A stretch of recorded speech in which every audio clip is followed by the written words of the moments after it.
You know that saying, a man's home is his castle? Well, whoever said that never met Barbara Thompson from Oakridge Estates HOA. When I bought my dream home after 20 years of military service, I thought the biggest battles of my life were behind me.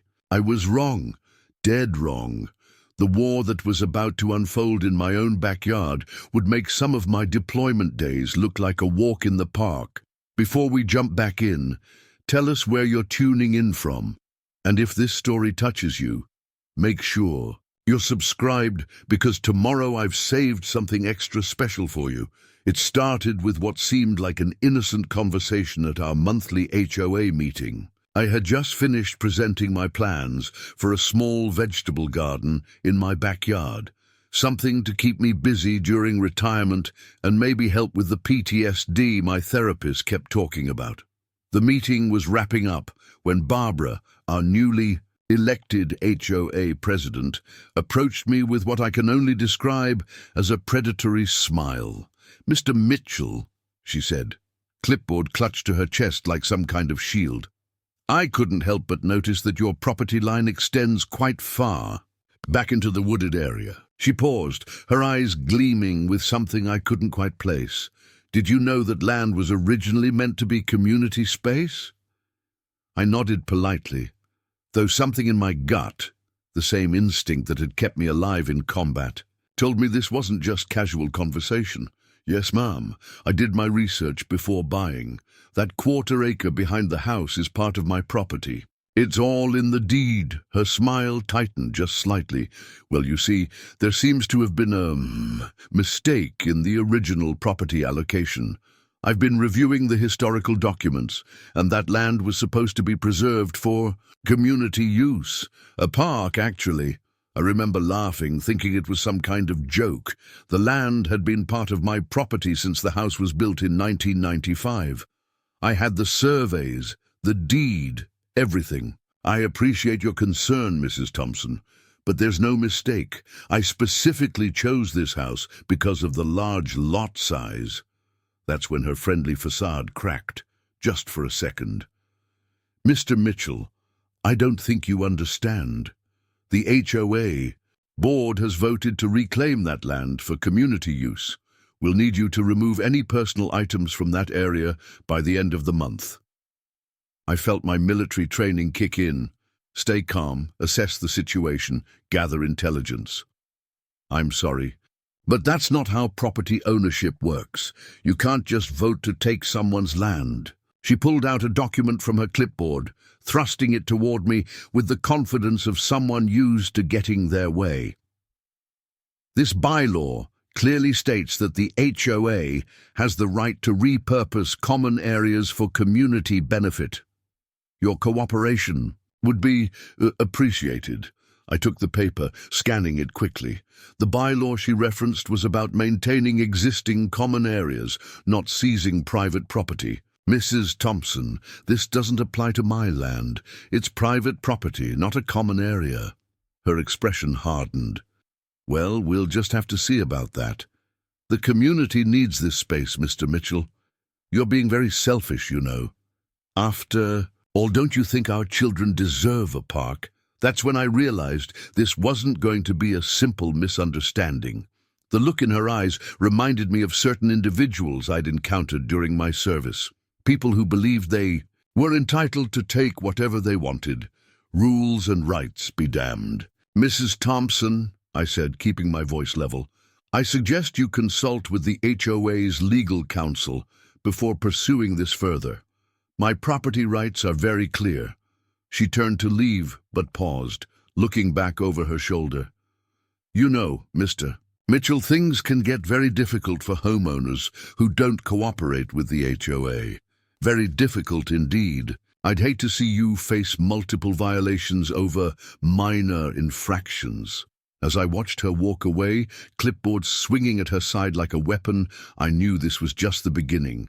What I didn't know was that this conversation would spark a 3-month nightmare of harassment, intimidation, and increasingly bizarre attempts to force me off my own land.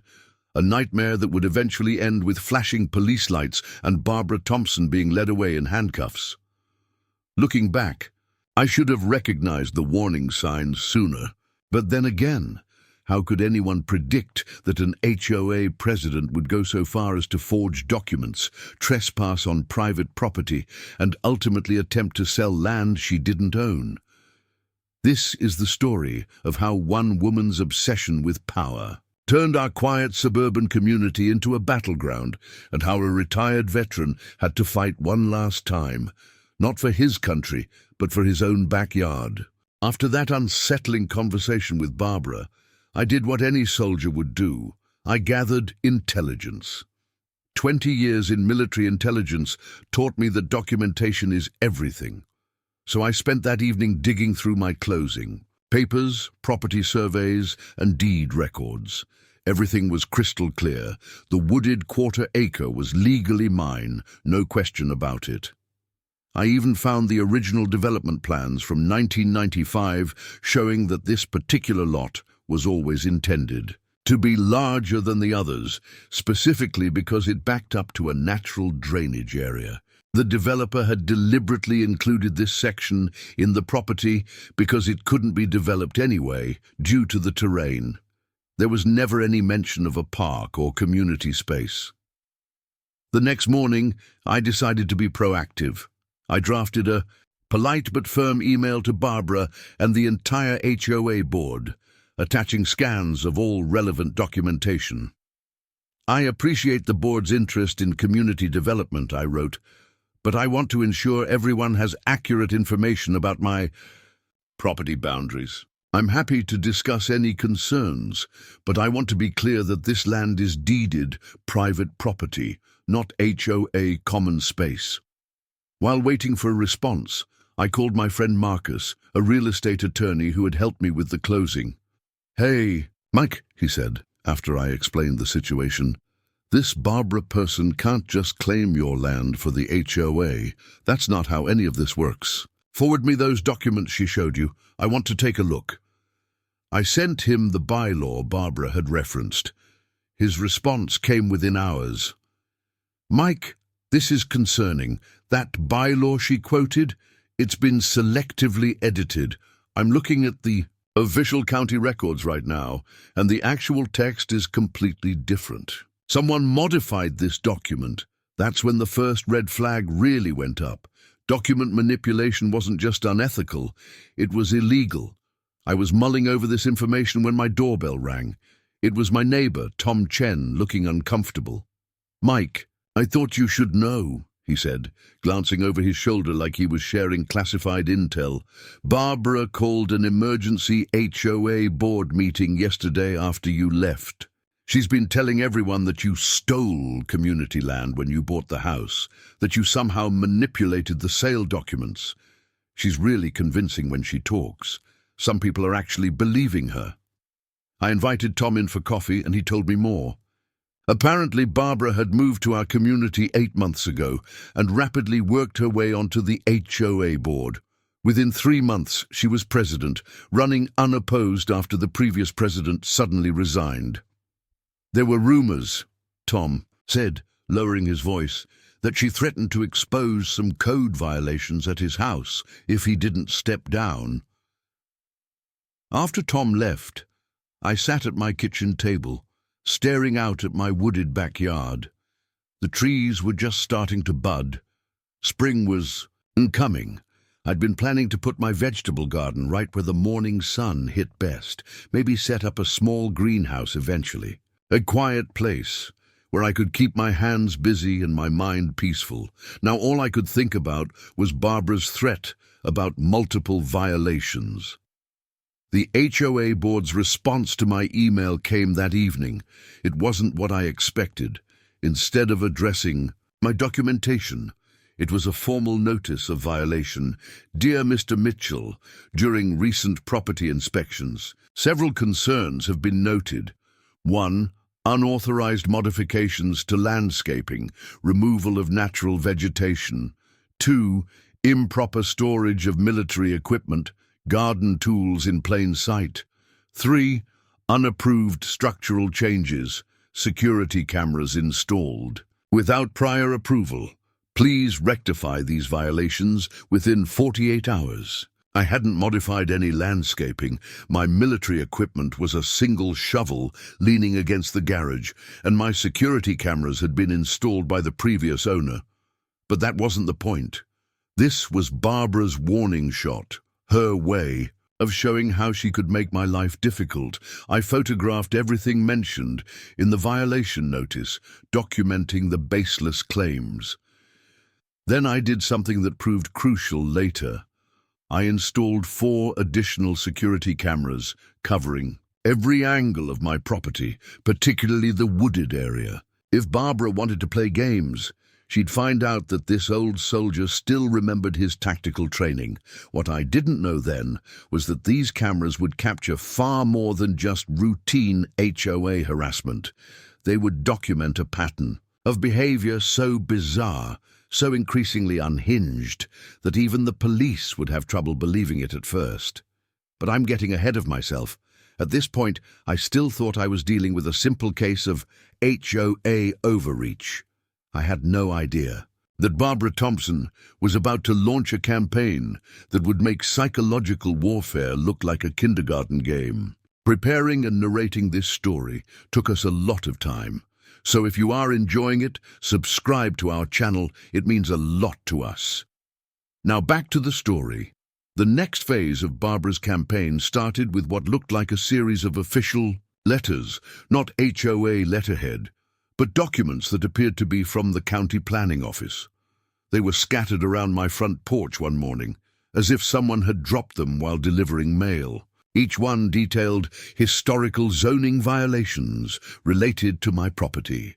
Being methodical by nature, I gathered the papers carefully, noting that none of them had been properly mailed, no postmarks, no official seals. The letters claimed that my property line had been incorrectly recorded during a 1995 rezoning process. What caught my attention wasn't just the claims themselves, but the attention to detail. Whoever created these documents had gone to considerable trouble to make them look authentic, right down to copying the county letterhead and signature block. I called the county planning office immediately. "No, sir," the clerk said after checking their records. "We haven't sent any correspondence to your address in the past 6 months. The last document we issued was your property tax assessment." When I described the letters, she became concerned. "Sir, using falsified county documents is a serious offense. Would you be willing to bring these in? We should have our legal department look at them." Before I could head to the county office, I spotted Barbara power walking through the neighborhood, clipboard in hand as usual. She was stopping at each house, engaged in animated conversations with my neighbors. Through my security camera's audio, I caught fragments. Dangerous precedent, veteran using intimidation, threat to property values. I was reviewing the camera footage when my phone buzzed. A text from Sarah Martinez, who lived 3 doors down. "Mike, you need to know what's happening. Barbara's going door to door with some kind of petition. She's telling everyone you're trying to annex HOA common land for a military compound. Says you've got weapons stockpiled in that wooded area. I know it's nonsense, but some people are actually signing."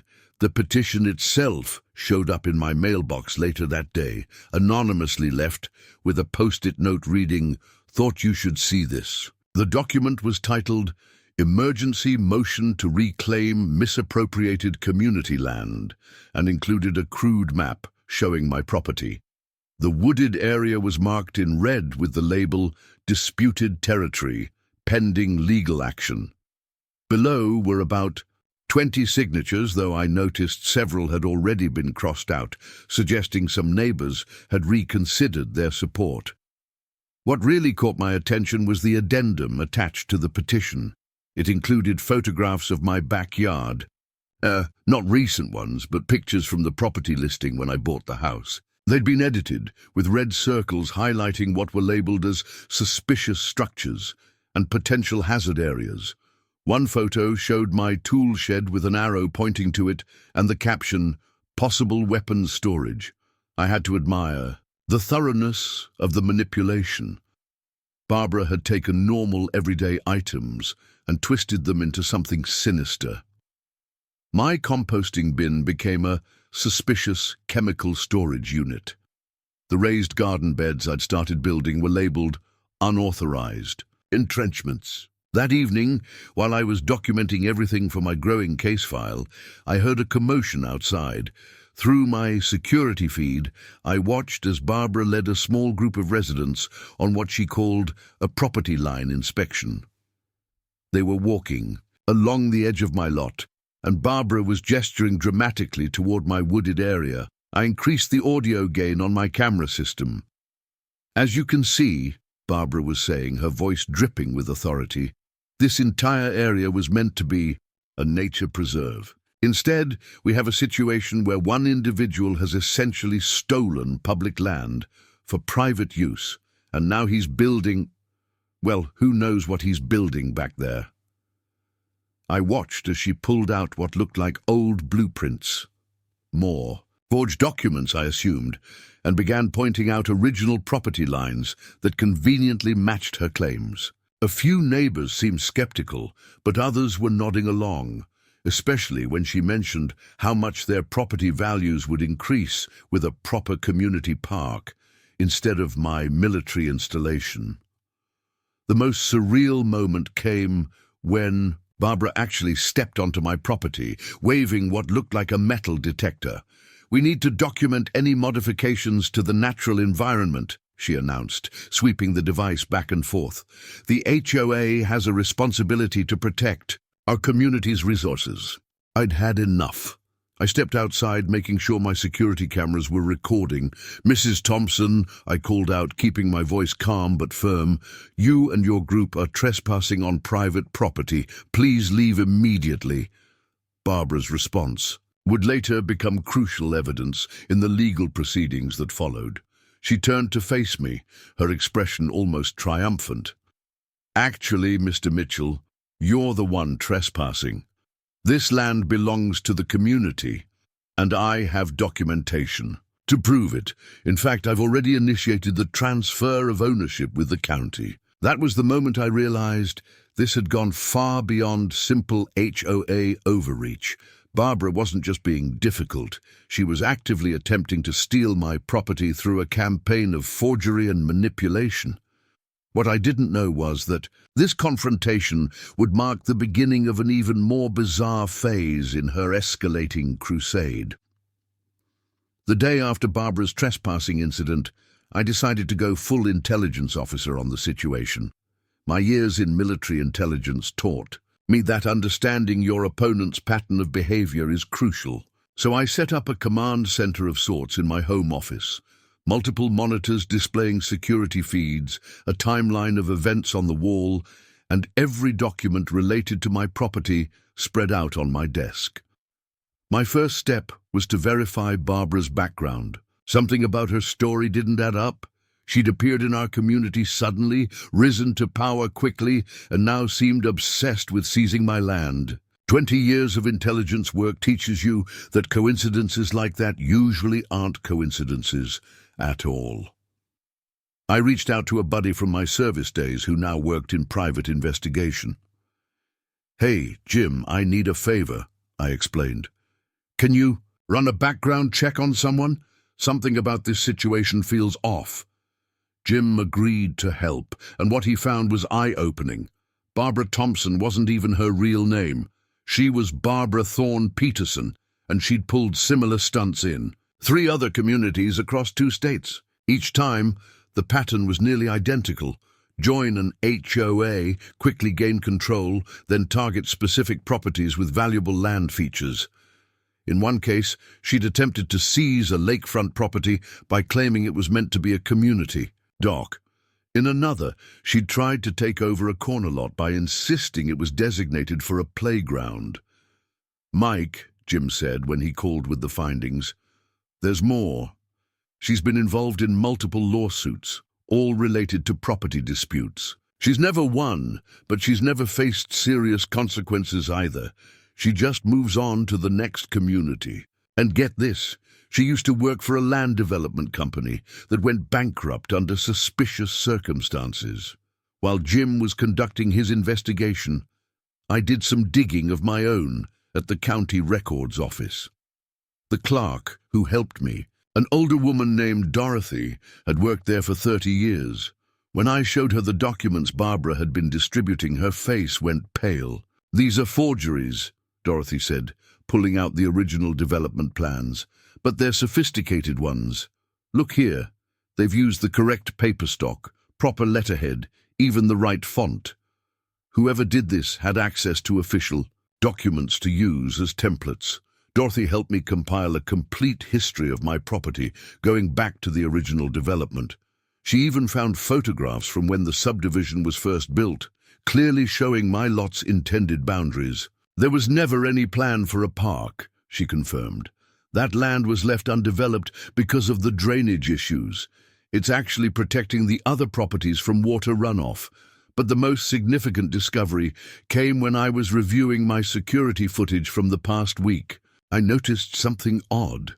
Late at night, when Barbara thought no one was watching, she'd been taking soil samples from my wooded area. At first, I couldn't understand why, but then I remembered something from my initial property research. This area sat on a natural spring. I called Marcus, my real estate attorney.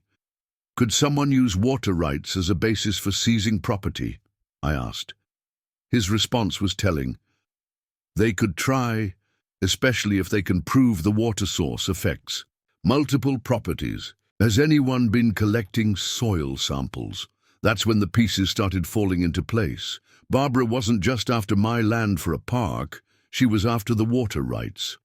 A quick check of county development plans revealed several new subdivisions being planned nearby. Access to a natural spring could be incredibly valuable for a developer. I spent the next few days building a comprehensive file, Barbara's real identity and history, copies of the forged documents alongside the originals, surveillance footage of her trespassing and collecting samples, and statements from county officials, confirming the legitimacy of my property boundaries. I also started gathering testimonies from neighbors about Barbara's door-to-door campaign of misinformation. What really sealed the deal was when I found a recently registered LLC under Barbara's real name, Oakridge Springs Development Co. The business filing specifically mentioned acquisition and development of water resources. She wasn't just trying to steal my land, she was attempting to lay the groundwork for a commercial development project. The more I dug, the more obvious it became that this wasn't just about HOA overreach or a power-hungry board president. This was a calculated scheme by someone who had done this before, someone who knew exactly how to manipulate people and systems to get what she wanted. But this time, she'd made a crucial mistake. She'd targeted someone with the training and resources to expose her operation.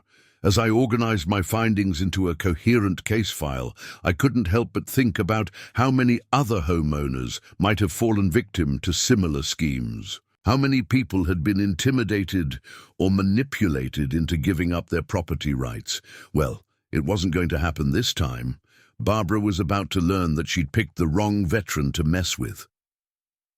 Little did I know, though, that my investigation was about to trigger an even more aggressive response from Barbara, one that would make her previous actions look tame in comparison. Armed with my findings, I decided to handle this situation by the book.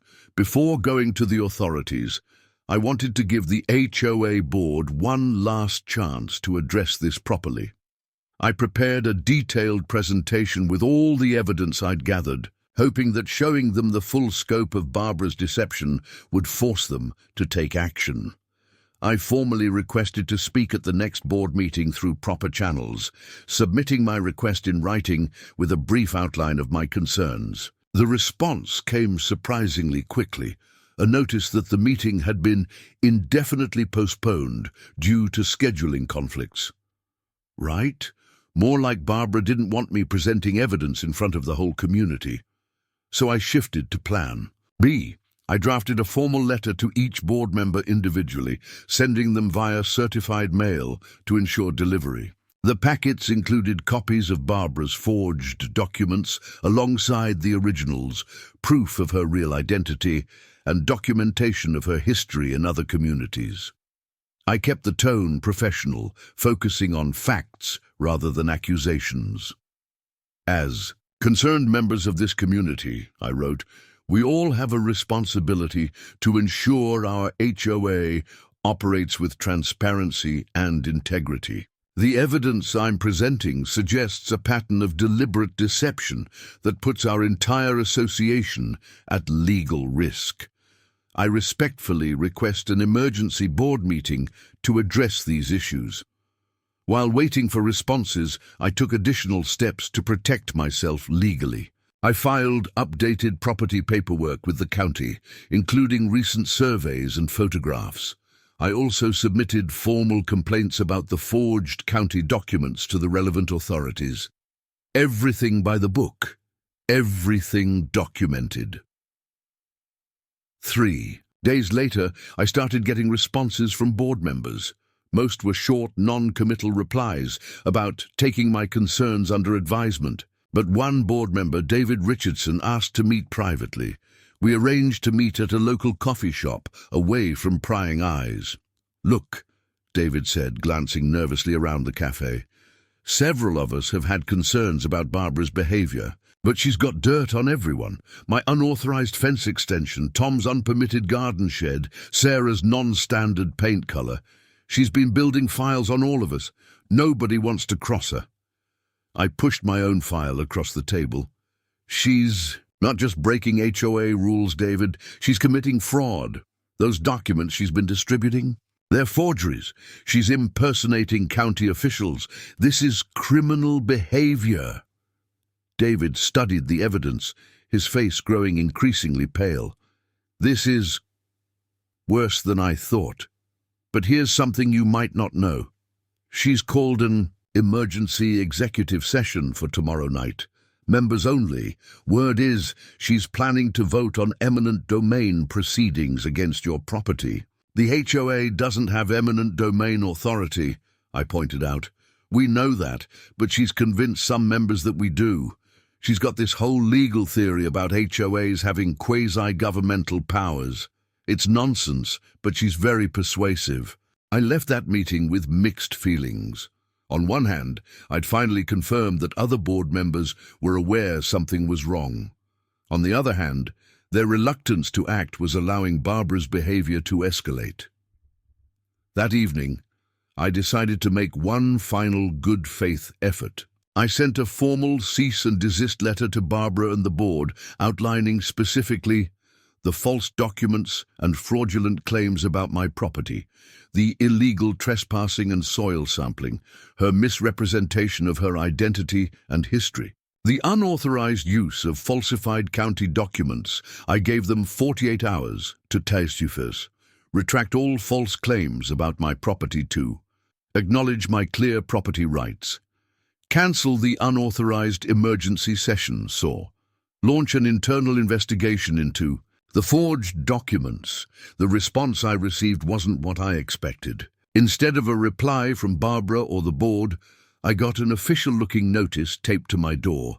It claimed to be a property seizure warning from something called the Regional Housing Authority, an agency that doesn't exist. The document stated that my property had been selected for emergency community development and that I had 72 hours to vacate the disputed areas. The document was an obvious fake, even more poorly done than her previous forgeries.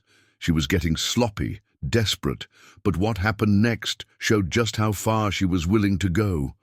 As I was removing the fake notice from my door, my security system alerted me to movement in the wooded area of my property. On the camera feed, I saw Barbara and 2 men I didn't recognize, carrying surveying equipment and marking flags.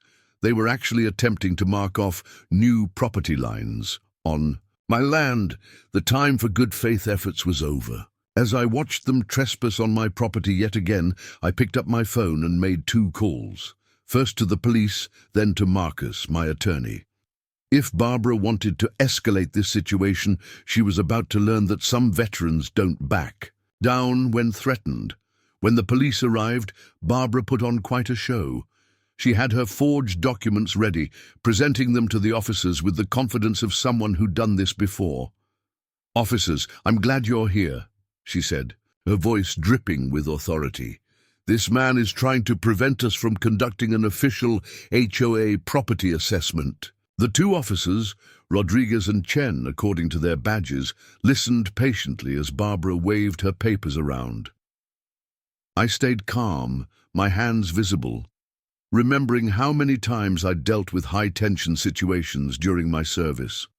When it was my turn to speak, I simply presented copies of my deed, the recent survey, and most importantly, the county clerk's official statement confirming that Barbara's documents were forgeries. "Ma'am," Officer Rodriguez said after reviewing everything, "you need to leave this property immediately. These survey markers are being placed without legal authority." Barbara's response was chilling. "You don't understand, officer. The HOA has complete authority here. In fact," she reached into her folder and pulled out what appeared to be a police report. "We have documentation of suspicious activities on this property that require immediate investigation." Officer Chen took one look at the report, and his expression hardened. "Ma'am, this is not a real police report. Are you aware that impersonating law enforcement is a felony?" That's when Barbara showed her true colors. Her professional demeanor cracked, revealing something darker underneath. "This veteran thinks he can just come into our community and take over," she shouted, pointing at me accusingly. "He's building some kind of compound back there. He's dangerous. Just look at his military background." "Mrs. Thompson," I said calmly, using her fake name deliberately. "Or should I say, Mrs. Thorne Peterson? Would you like to explain to the officers why you're using an alias?" The color drained from her face. In that moment, her two associates, the men with the surveying equipment, quickly gathered their things and practically ran to their truck. They clearly hadn't signed up for this level of confrontation. Officer Rodriguez stepped between us. "Both of you need to separate now, sir." He turned to me. "Do you want to press charges for trespassing?" Before I could answer, Barbara made a fatal mistake. She turned and ran straight into my wooded area, shouting about securing community property. The officers took off after her, but not before she reached my partially constructed garden bed and started tearing it apart with her bare hands, screaming about unauthorized fortifications. The officers caught up with her quickly, but the damage was done. As they led her back out, she kept shouting, "This isn't over. The HOA will seize. This land, we have the authority. He can't stop us." I filmed everything on my phone, adding to my growing collection of evidence. Once Barbara was escorted off my property, Officer Chen stayed behind to take my full statement. "Sir," he said, reviewing my documentation, "this woman has been creating falsified police reports and county documents. We need to escalate this to our criminal investigation unit." I agreed to file a formal complaint, but I also knew this wasn't over. Barbara had invested too much time and effort into this scheme to back down now. As if confirming my thoughts, my phone buzzed with messages from neighbors. "She's calling an emergency HOA meeting right now. She's telling everyone the police are corrupt and you've bribed them. She's trying to get people to sign some kind of petition for immediate action." Later that evening, I found another notice on my door. This one was different from the others, printed on expensive paper with gold letterhead claiming to be from something called the National Property Rights Administration. It stated that my land had been federally redesignated and would be reclaimed by force if necessary. The document was signed Barbara Thompson, Federal Land Administrator, a title that doesn't exist. She wasn't even trying to be subtle anymore. This had moved beyond simple harassment into something much more disturbing. She was creating an entire fictional governmental authority to justify her actions. I called Marcus immediately and sent him photos of the latest document. His response was grave. Mike, this has gone way beyond HOA issues.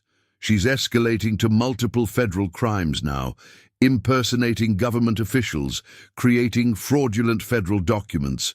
We need to get the FBI involved. As I ended a call, my security system pinged again.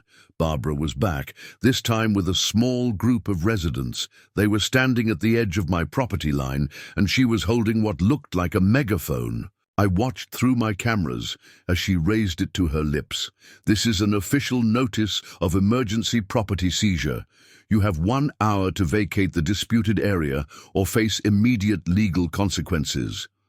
Some of the neighbors with her looked uncertain, clearly beginning to realize they might be participating in something illegal, but Barbara was too far gone to notice their discomfort. She was fully committed to her delusion of authority, and it was becoming increasingly clear that she wouldn't stop until someone forced her to. Little did she know, her next action would cross a line that would make intervention inevitable. That evening, my phone wouldn't stop buzzing. Word of Barbara's meltdown had spread through the neighborhood like wildfire. What surprised me most weren't the messages of concern, but the number of neighbors coming forward with their own stories about Barbara's increasingly erratic behavior. Sarah Martinez sent me security footage from her doorbell camera showing Barbara measuring her driveway at 3 a.m. with some kind of laser device. She gave me a violation notice the next day, Sarah wrote, claiming my driveway was 2 inches wider than regulation. When I pointed out it was the original driveway from 1995, she said she had historical documents proving otherwise. Tom Chen forwarded me an email thread where Barbara had demanded he remove his children's treehouse, claiming it was interfering with official HOA satellite surveillance. When he asked what satellite surveillance she was talking about, she sent him a poorly photoshopped image of what appeared to be Google Earth, with hand-drawn restricted zones marked in red. But the most disturbing message came from David Richardson, the board member who'd met with me earlier. "Mike, you need to see this," his text read, followed by photos of a makeshift office Barbara had set up in the community center. The walls were covered with maps of our neighborhood, my property circled, in red with strange annotations. There were printouts of my service record, surveillance photos of my house, and what looked like architectural drawings for some kind of water treatment facility planned for my wooded area. "She's been in there for days," David wrote, "talking about eminent domain and federal authority. Some of us tried to reason with her, but she just keeps showing us more and more fake documents. Yesterday she claimed she had presidential authorization to seize your land. I decided it was time to organize a proper community meeting off HOA property and away from Barbara's influence. Nancy, an elderly resident who'd lived here since the community was built, offered her basement as a meeting space. It's time we stopped being afraid," she said firmly. Word spread quietly through trusted neighbors, and that night, 25 residents gathered in Nancy's basement. The atmosphere was tense. People spoke in whispers at first, as if afraid Barbara might somehow be listening. But as more people shared their experiences, the fear turned to anger. "She threatened to have my disability permit revoked," Frank Wilson, a Vietnam veteran, revealed. "Said she had federal oversight authority over ADA compliance. She told me my American flag was hung incorrectly, according to some military regulation she made up," Lisa Peterson added. "When I asked to see the regulation, she gave me a document that looked like it was written in Microsoft Word." As people talked, I set up my laptop and projected the evidence I'd gathered onto Nancy's wall. The forged documents, the fake police reports, Barbara's history in other communities, her real identity, everything. The room fell silent as residents realized the full scope of what had been happening. "But why your land specifically?" someone asked. "Why is she so obsessed with that wooded area?" I explained about the natural spring and showed them the business filing for Oakridge Springs Development Co. The revelation hit hard. This wasn't just about HOA power games, it was about money. Barbara was trying to seize valuable water rights. Under the guise of community action, she approached me about investing in a community water project last month. James Foster, a local business owner, suddenly remembered. Showed me plans for bottling facilities and talked about exclusive water rights. I thought she was just dreaming big, but now, as the meeting progressed, more people started coming forward with documentation, emails, photos, violation notices, all showing a pattern of escalating behavior. Someone had even recorded Barbara practicing different government official signatures. In the community center, we formed an action committee right there, with residents taking on different responsibilities. Some would gather more evidence, others would document new incidents, and a few with legal backgrounds would help prepare formal complaints. "We can't let her keep terrorizing our community," Nancy declared, her voice firm. "We're not just protecting Mike's property. We're standing up to a bully who's manipulated all of us." Just then, my phone buzzed with a security alert from home. The cameras had picked up movement in my backyard. I pulled up the feed, and the entire room gathered around my laptop to watch. Barbara was there, in the darkness, hammering what looked like official-looking property seizure signs into my lawn. But what made everyone gasp was what she was wearing, some kind of uniform with fake federal badges pinned to it. "That's it," David said, pulling out his phone. "I'm calling the police. This has gone too far." But before he could dial, we saw something on the camera feed that made everyone freeze. Barbara wasn't just posting signs anymore. She was unloading something from her car, something that looked disturbingly like construction equipment. She wasn't just claiming the land anymore. She was planning to take it by force. The drive back to my house from Nancy's basement meeting was tense.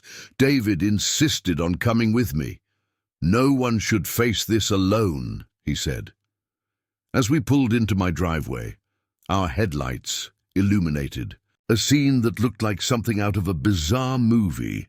Barbara had set up what could only be described as a command post on the sidewalk in front of my house. She'd brought a folding table, covered it with official-looking documents, and was wearing what appeared to be a homemade uniform. Dark blue with gold patches that looked like they'd been printed on a home computer.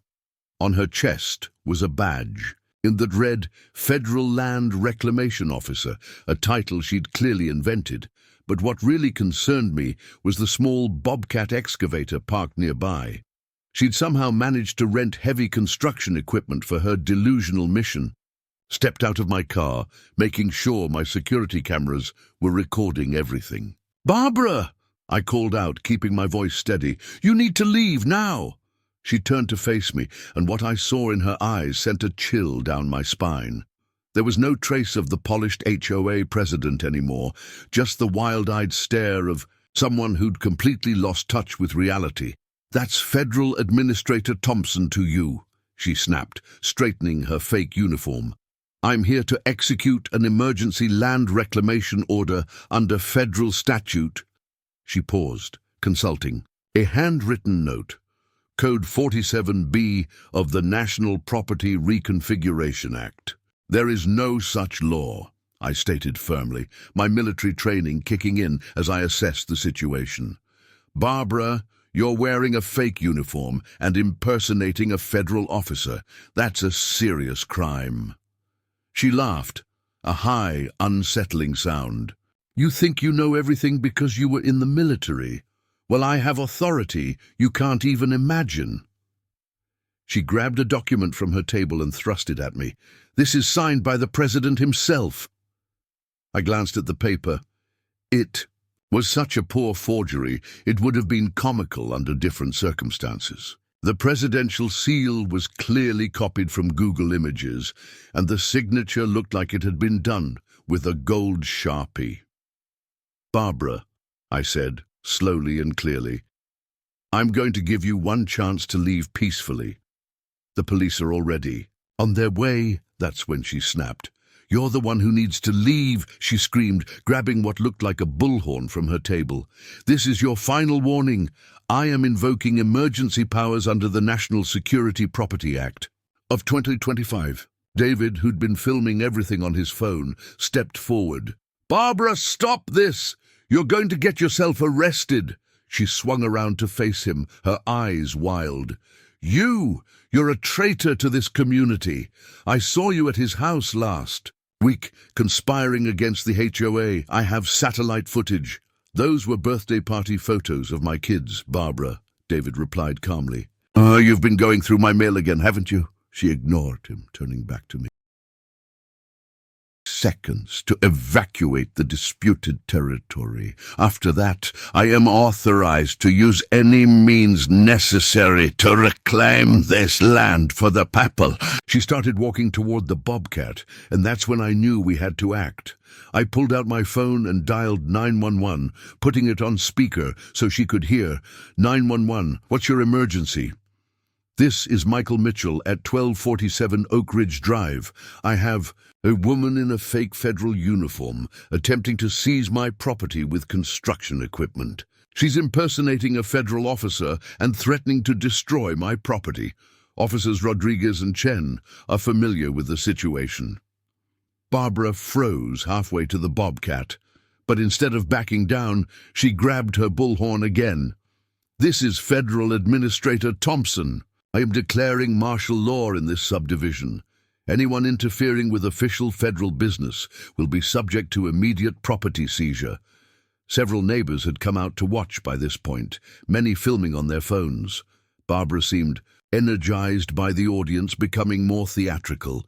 "Under the authority of the Emergency Land Reclamation Act, I hereby confiscate this property in the name of the United States government." She reached into her car and pulled out more signs, frantically beginning to hammer them into my lawn.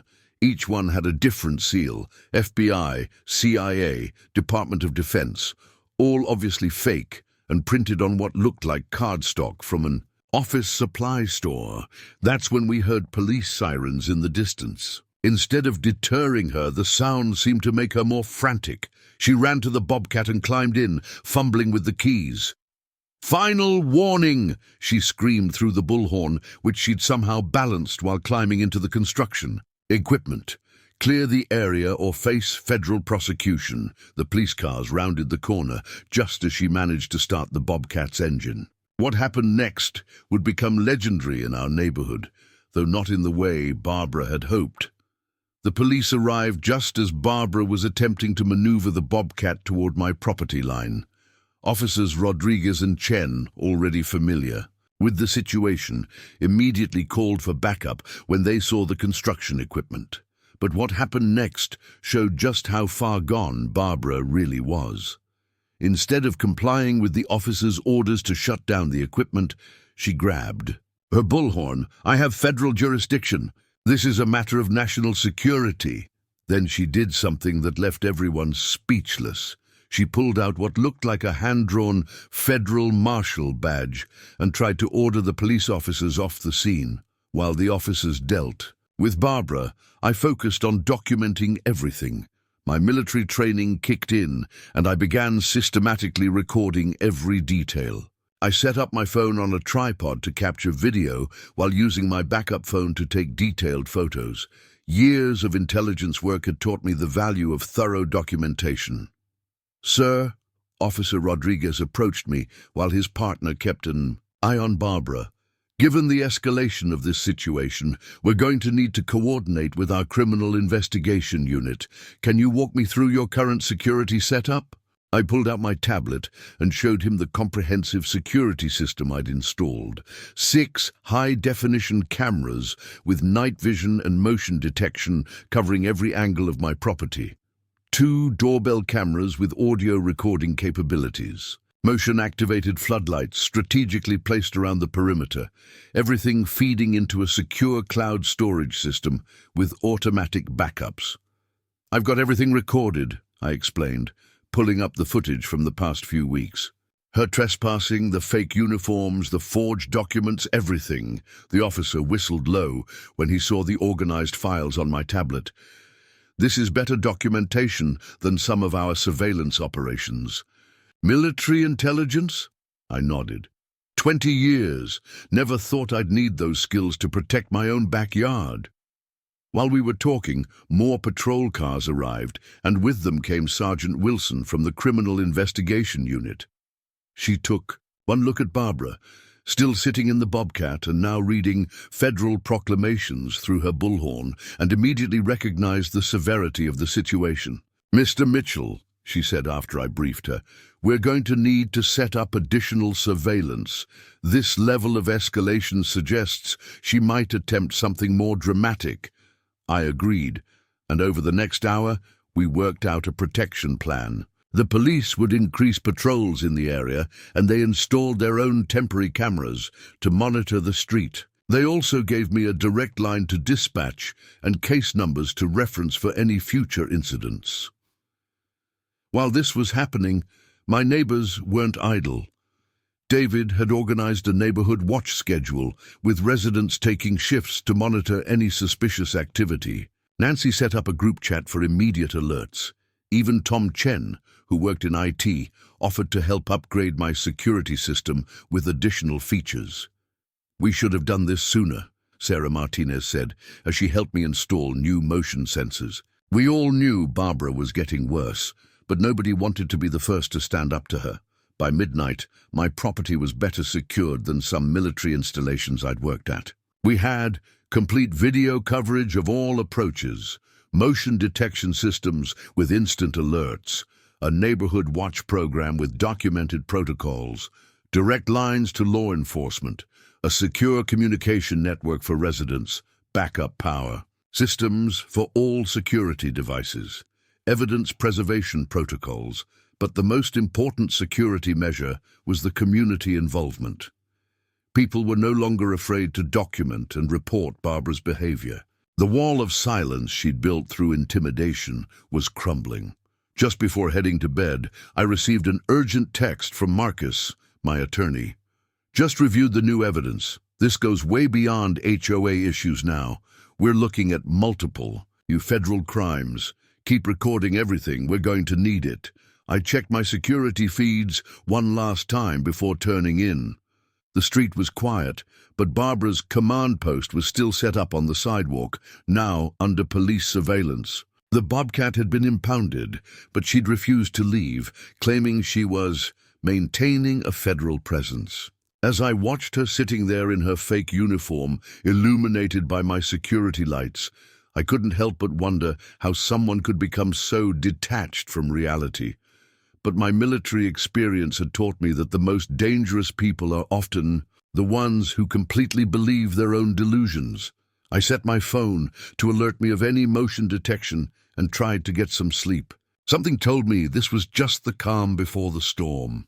Barbara had invested too much in this fantasy to back down now, and people like that tend to get more dangerous when cornered. What I didn't know then was that she'd already begun planning her next move, one that would force law enforcement to take action they'd been hoping to avoid.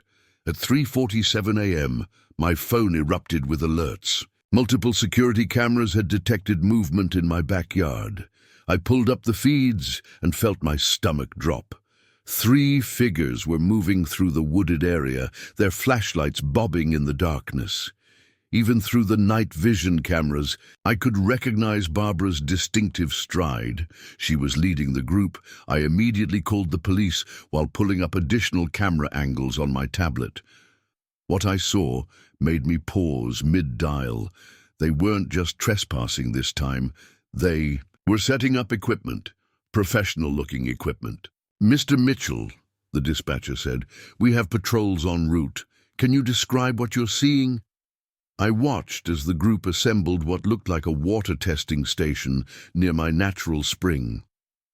"They're setting up some kind of sampling equipment," I reported. "Professional grade, and they're wearing hazmat suits?" Indeed, Barbara and her companions were dressed in white protective suits with official-looking emblems hastily taped to the backs. Even in the infrared footage, I could tell the emblems were homemade. Probably more of her forged government agency logos. I kept narrating for the dispatcher. They're taking water samples, soil samples. Wait, I zoomed in on one of the feeds. They're placing some kind of markers, stakes with orange tape. That's when I noticed something else. One of Barbara's companions was filming everything with a professional camera, complete with lights. This wasn't just trespassing. This was a staged operation. The police arrived within minutes, their cruiser's silent approach catching the group off guard. As flashlights swept across my property, Barbara's reaction was immediate. "This is a federal emergency response team," she shouted, waving what looked like more forged documents. "We have evidence of dangerous contaminants. This property must be seized immediately." Her companions, apparently not prepared for police intervention, dropped their equipment and ran. But Barbara stood her ground, now fully committed to her fictional authority. She pulled out a stack of papers and began reading. By order of the Emergency Environmental Protection Task Force, this land is hereby quarantined due to dangerous levels of... She squinted at her papers. "Radioactive contamination from illegal military activities." The officers' body cameras caught everything. Barbara in her fake hazmat suit, the forged government documents, the staged environmental testing. But what really caught their attention were the markers she'd been placing around my property. Each one had a different fake government seal and what appeared to be radiation warning symbols, clearly printed from a home computer. "Ma'am," one officer said, "we need to see the permits for this environmental testing." Barbara proudly handed over a document. Even from my back porch, I could see it was another obvious forgery, this time with what looked like clip art of test tubes in the header. When the officers began collecting the testing equipment as evidence, Barbara became frantic. "You don't understand. I have satellite data proving dangerous contamination. The spring is poisoned. He's using it to build a secret underground facility." The officers discovered something disturbing in her vehicle. Dozens of pre-printed signs warning about radioactive contamination and military chemical testing, all ready to be posted around the neighborhood. She'd been planning to start a panic, but the real smoking gun came when they found her laptop in the car. Open on the screen was a draft press release, dated for later that morning. "Breaking dangerous military contamination found in local spring. Emergency federal response team seizes property." She'd been planning to call local news stations with her fabricated environmental crisis, using it as justification for seizing my property. The whole hazmat scene had been staged for media photos. "Sir, Officer Rodriguez showed me some of the other files they'd found. She's got detailed plans here. She was going to declare a public health emergency, evacuate the surrounding houses, and use the chaos to take control of your land." The evidence was overwhelming. Not only had she trespassed and impersonated federal officials again, but she'd also planned to create a public panic for her own gain. The police had no choice but to take her into custody. As they led her to the patrol car, she was still shouting about contamination and federal authority. But now her claims had taken an even more bizarre turn. The spring is a gateway. The government knows what's down there. That's why they sent him here, to guard it. The officers documented everything meticulously, photographing each piece of equipment, every forged document, all the fake warning signs. They even took samples of the testing markers to prove they were store-bought stakes with homemade warning labels. As the sun began to rise, I stood in my backyard, surveying the scene. The spring burbled peacefully, unaware of the drama it had caused. The police were still collecting evidence, their flashlights now unnecessary in the growing dawn. What had started as simple HOA harassment had evolved into something far more serious: attempted fraud, criminal trespassing, impersonating federal officials, and now attempting to create a public health panic. But even with all this evidence, I had a feeling Barbara wasn't done yet. People this far into their own delusions rarely go quietly. I was right. What she did next would shock even the veteran officers who'd been dealing with her escalating behavior. Barbara was released on bail the next morning. I learned this when my security system picked her up marching up my driveway at 10 a.m. sharp, now wearing what appeared to be a full military dress uniform covered in medals, all obviously purchased from a costume shop. I was on a video call with Marcus, my attorney, when she arrived. He watched through my security feed as she set up a podium, an actual podium, on my front lawn. "Mike," Marcus said, his voice tense, "whatever you do, record everything. She's moving into serious federal offense territory now." I didn't need the warning. All cameras were rolling as Barbara cleared her throat and began addressing the small crowd of curious neighbors who'd gathered to watch. "By order of the Joint Chiefs of Staff," she announced, pulling out a document with so many gold seals it looked like a Christmas decoration. "I am hereby declaring this property a military operations zone under the direct authority of the newly formed Federal Property Reclamation Task Force." I stepped outside, phone recording just as she was getting to the part about classified underground installations. The moment she saw me, she switched tactics. "Lieutenant Mitchell," she barked, attempting a military bearing that made my 2 decades of actual service scream in protest. "You are hereby relieved of your assignment as caretaker of this facility. The Pentagon has sent me to assume command." "Barbara," I said calmly, making sure my phone caught everything, "you're violating the terms of your bail by being here, and impersonating a military officer is a federal offense." She straightened her fake uniform, medals jingling. "That's General Thompson to you, soldier. I have orders directly from the Secretary of Defense." She pulled out another forged document, this one with what appeared to be clip art tanks in the header. "Here are my credentials," she declared, holding up what was clearly a laminated printout of a military ID she'd found online and photoshopped. "I am now the commanding officer of the Oakridge Strategic Water Command." Several neighbors were filming now. Tom Chen was live streaming the whole thing to our community Facebook group. Barbara seemed energized by the audience, becoming more theatrical with each proclamation. "Furthermore," she continued, now pacing back and forth like she was giving a briefing, "I have satellite confirmation of unauthorized modifications to the underground facility." She held up her phone, showing what appeared to be Google Earth screenshots with crude MS Paint additions. That's when I noticed something concerning.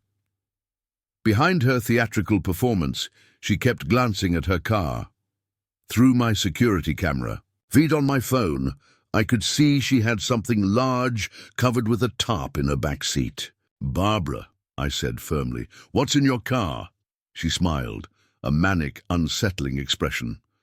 "Classified military equipment necessary for the transfer of command." She moved toward her car with purpose. I immediately texted Officer Rodriguez. "She's got something in her car." Situation escalating. Barbara reached her car and dramatically pulled off the tarp, revealing what looked like military-grade equipment. For a moment my heart stopped, until I got a closer look. She'd taken paintball gear and wrapped it in olive-drab duct tape, adding stickers with official-looking seals. "This is your final warning," she declared, struggling to lift what appeared to be a modified paintball gun, festooned with fake military stickers. "The facility will be returned to proper federal control." Several things happened at once. Police sirens wailed in the distance, responding to my text.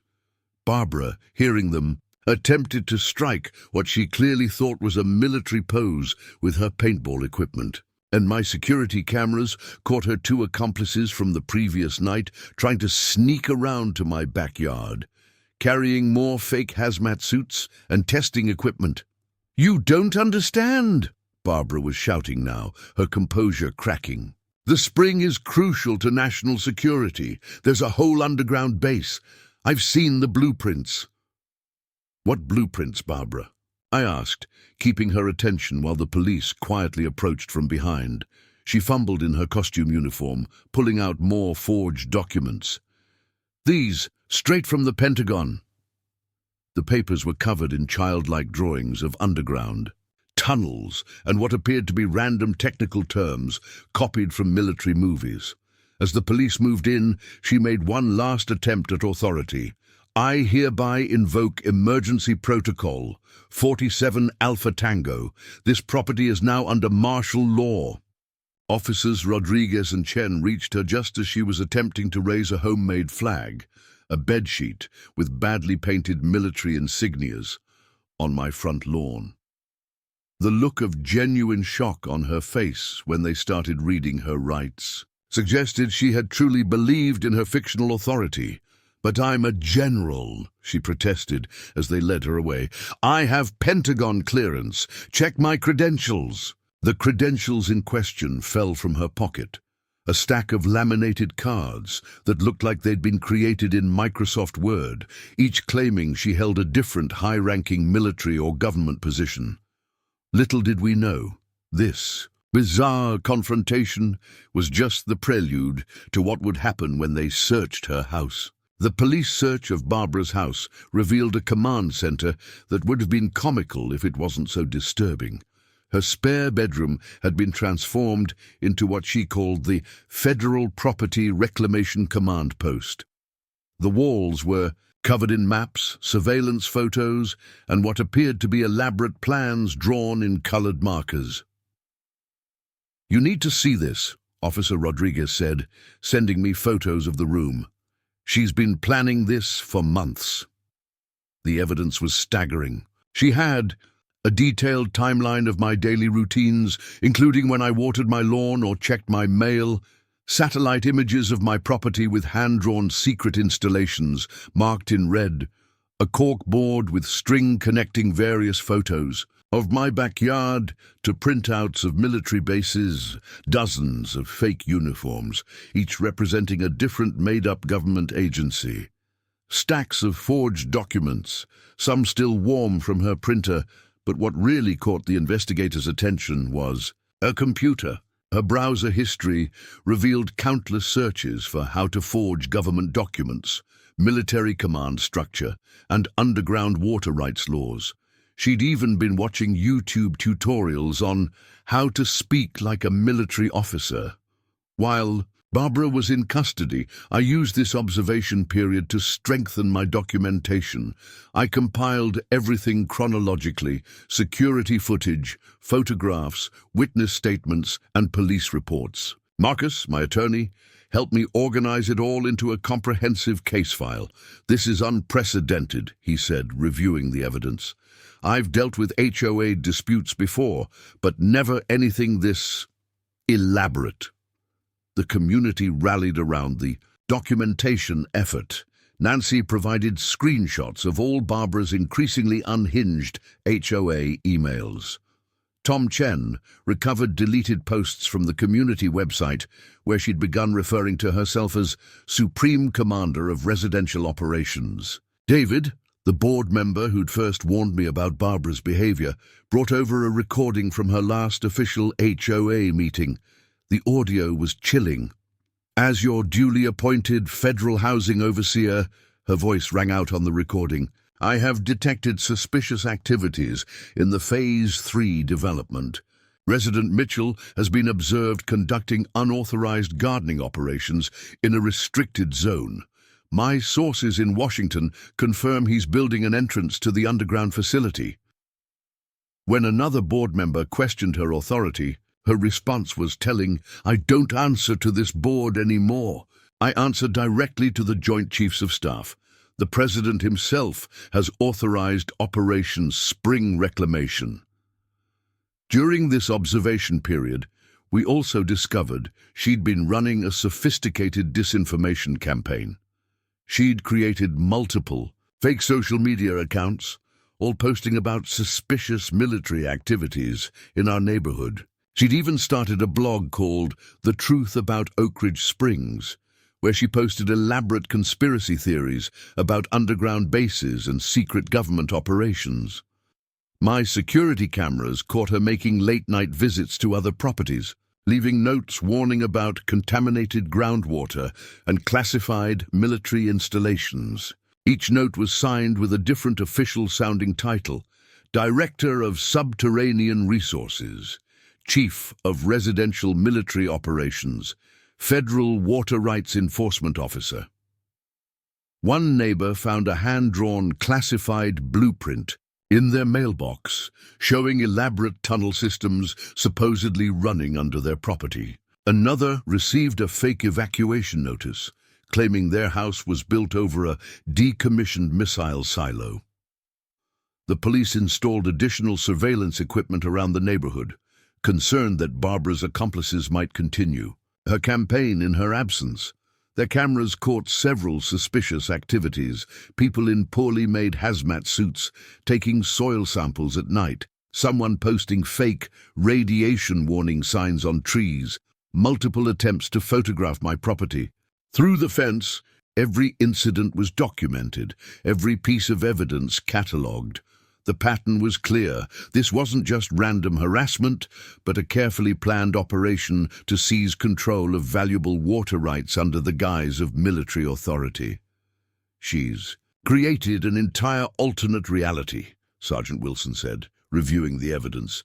In her mind, she's really a federal officer in charge of some secret military operation.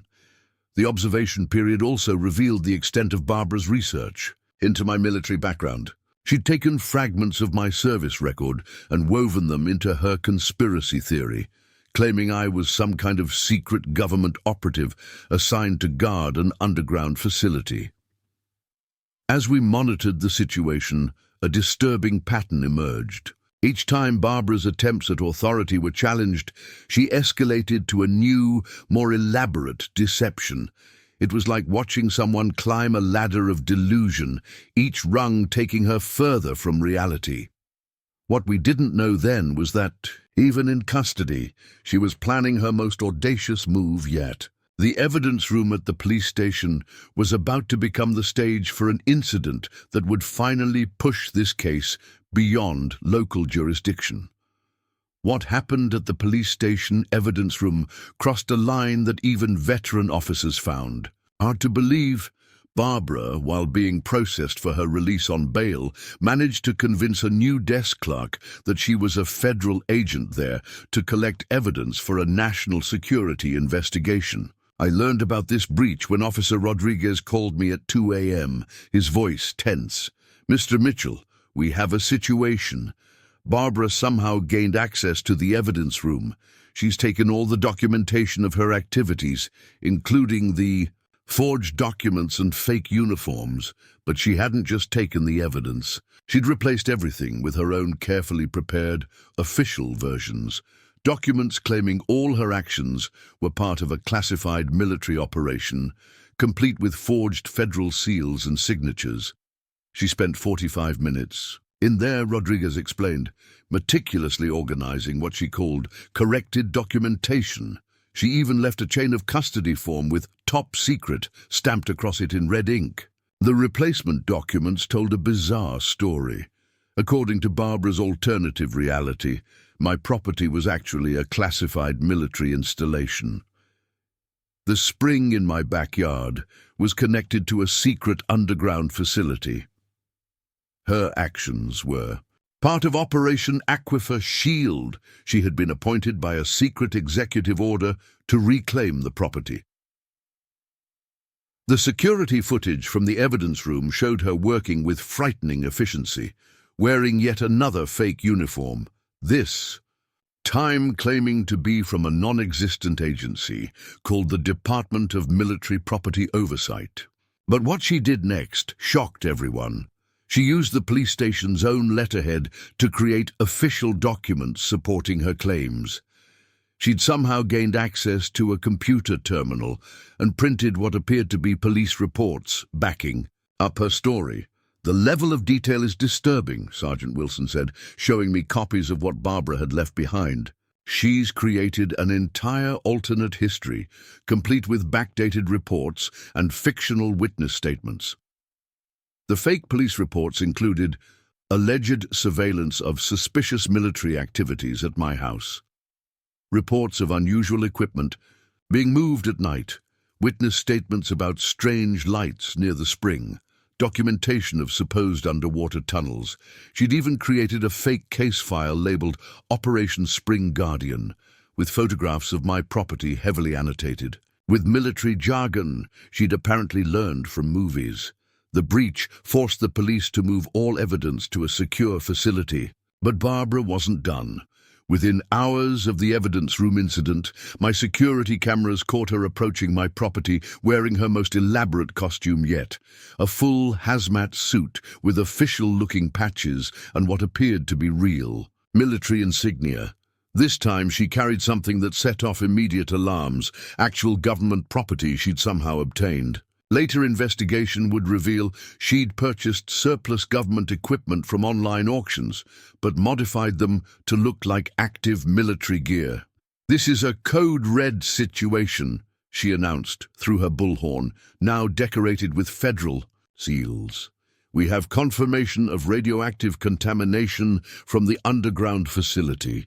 The Pentagon has ordered immediate seizure of this property." When the police arrived, she presented them with a new set of documents, these ones showing surprising sophistication.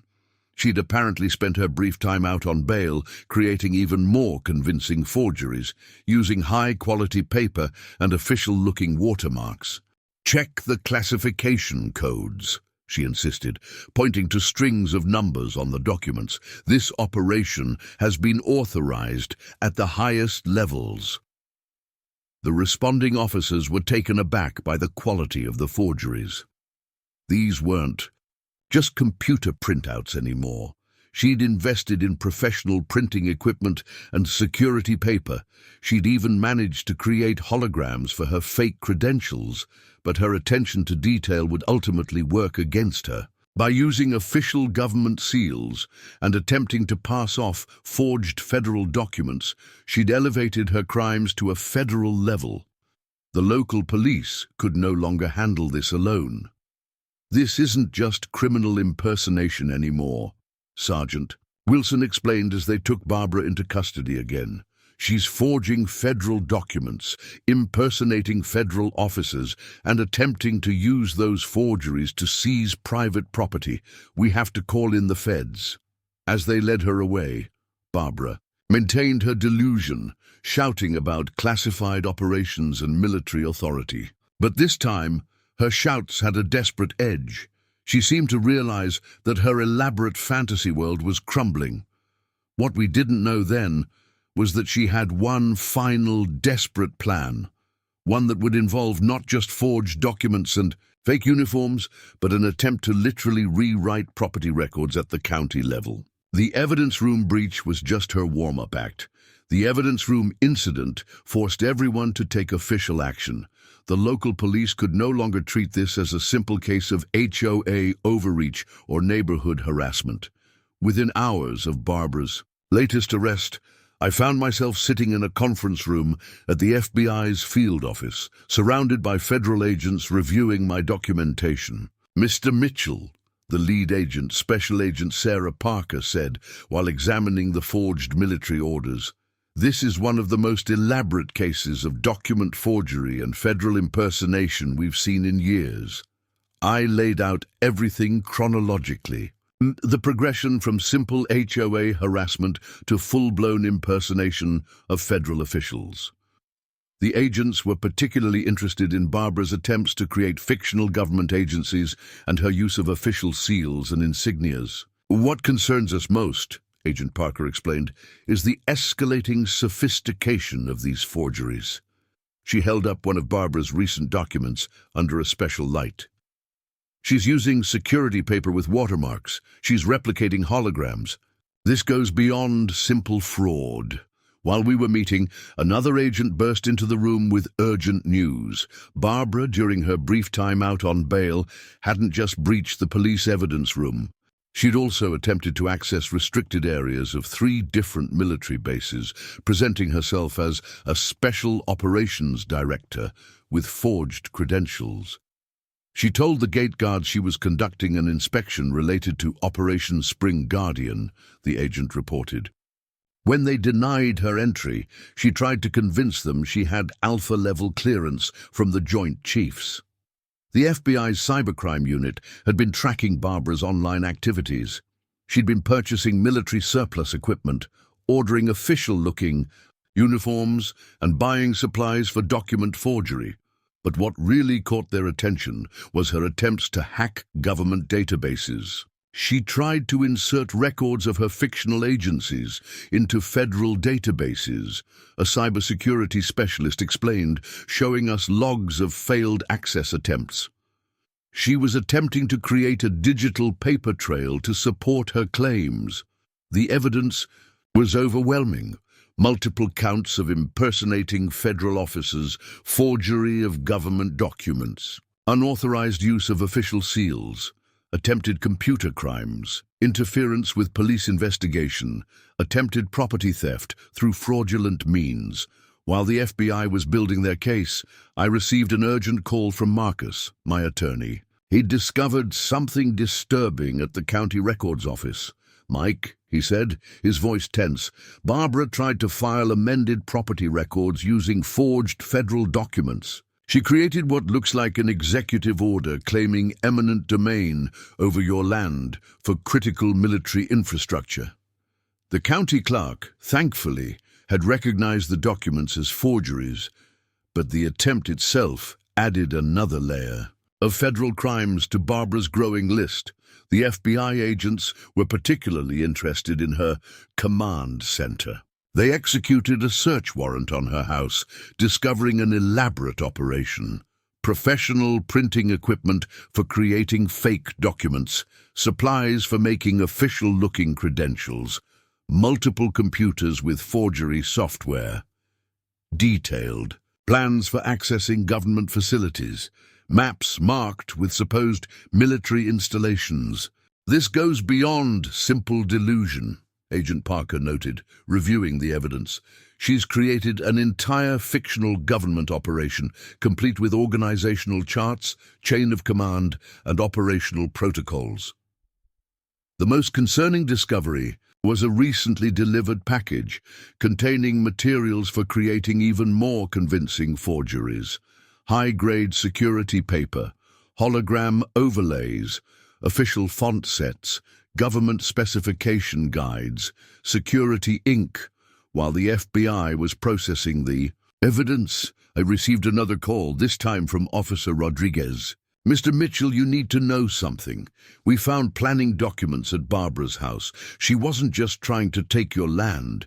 She was planning to establish what she called a federal property reclamation zone, covering the entire neighborhood." The documents outlined her grand plan: declare martial law in the subdivision, establish checkpoints at all entrances, issue special residential permits to compliant homeowners, create a military administration zone under her command. The FBI moved quickly to coordinate with local law enforcement and the U.S. Attorney's Office. This was no longer just a local matter. It had become a significant federal case involving multiple agencies. "We're treating this as a coordinated attempt to defraud both private citizens and the federal government," Agent Parker explained. The sophistication of her forgeries and the scale of her planned operation elevate this to a serious federal crime. What none of us realized was that even as multiple federal agencies were building their case, Barbara had set in motion one final, desperate plan. She was about to attempt something so audacious that it would force immediate federal intervention. The community meeting at Nancy's house that evening felt more like a military briefing than a neighborhood gathering. More than 50 residents packed into her living room, each with their own story about Barbara's escalating behavior. But now, with federal authorities involved, people weren't just sharing stories. They were building a case. "She tried to issue me an emergency evacuation order last month," Tom Chen explained, projecting documents onto the wall. Claimed my house was built over some kind of secret military tunnel system. When I refused to leave, she started posting radiation warning signs in my yard. Sarah Martinez had brought surveillance footage from her security cameras. Look at this, she said, playing a video from 3 weeks ago. She's wearing some kind of general's uniform, measuring my driveway at 2 a.m. The next day, I got a notice claiming my property had been requisitioned for military vehicle access. As more neighbors shared their experiences, a pattern emerged. Barbara hadn't just targeted me, she'd been laying groundwork throughout the neighborhood for what she called Operation Community Shield. Her plan, as revealed in the documents found by the FBI, was to gradually establish control over the entire subdivision through a combination of intimidation and fake federal authority. David, the board member who'd first warned me, had compiled a timeline of her HOA takeover. It started small, he explained, pointing to meeting minutes from the past year. She'd make subtle references to having government connections. Then she started introducing new bylaws with increasingly military-style language. Look at this. She actually tried to establish security clearance levels for accessing the community pool. Nancy, our unofficial community historian, had been keeping detailed records of her own. I knew something was wrong when she started issuing these, she said, holding up what looked like an ID card. She called them residential security credentials, said we'd need them to enter the neighborhood once the federal protection zone was established. The meeting took an unexpected turn when James Foster, a retired court clerk, spoke up. I helped her with some HOA paperwork when she first moved in, he admitted, looking uncomfortable. The documents she showed me looked official, but now I realize they were all forgeries. She was setting this up from the very beginning. As people shared their stories, FBI agent Parker, who'd asked to attend the meeting, took careful notes. Each of these incidents on its own might seem like the actions of an overzealous HOA president, she explained, but together they show a calculated pattern of fraud and impersonation. The community began organizing their evidence. Security camera footage from multiple houses, copies of forged documents and notices, photographs of Barbara in various fake uniforms, recordings of her false claims of authority, witness statements about her escalating behavior. Tom Chen, putting his IT skills to use, created a secure online portal where residents could upload their evidence directly to the FBI's investigation team. We need to document everything, he insisted. No incident is too small. Sarah Martinez, who worked in public relations, helped craft a clear narrative of Barbara's progression from HOA president to self-proclaimed military commander. The community needs to understand how she manipulated everyone, she explained. This isn't just about one person's property, it's about protecting our entire neighborhood from fraud. As the meeting continued, more residents arrived, each bringing new pieces to the puzzle. Someone had saved emails where Barbara claimed to be conducting classified property assessments. Another had photographs of her attempting to establish checkpoints at neighborhood entrances, wearing yet another variation of her fake military uniforms. The thing is, Nancy observed, she almost succeeded in taking control. If Mike hadn't stood up to her, if he hadn't documented everything so carefully, she might have convinced enough people to go along with her schemes. The meeting concluded with the formation of a neighborhood action committee dedicated to coordinating with federal investigators, collecting and organizing evidence, supporting affected residents, reforming HOA oversight, preventing future abuse of power. As people left the meeting, there was a new sense of unity in the community. Barbara's attempts to divide and conquer had backfired, bringing the neighborhood together instead. What we didn't know then was that Barbara had been monitoring The meeting through a fake Facebook profile. Even in custody, she was planning her response, a final desperate attempt to assert her imaginary authority that would shock even the federal investigators. The alliance we built that night would prove crucial in the days ahead, as Barbara's last scheme threatened not just my property, but the entire community's sense of security. But for the first time, we were ready for her. The neighborhood wasn't just watching anymore. We were organized, documented, and prepared to protect our community from her increasingly dangerous delusions. While we were building our case, Barbara launched a sophisticated disinformation campaign from an unexpected place, the county jail's computer lab. During her allowed computer time, supposedly for legal research, she had somehow managed to create what she called the Truth About Oakridge Military Operations website. The site was a masterpiece of conspiracy theory construction. Using skills none of us knew she had, she'd created an elaborate web of fictional government operations, all centered around my property. Her claims were becoming more fantastic by the day.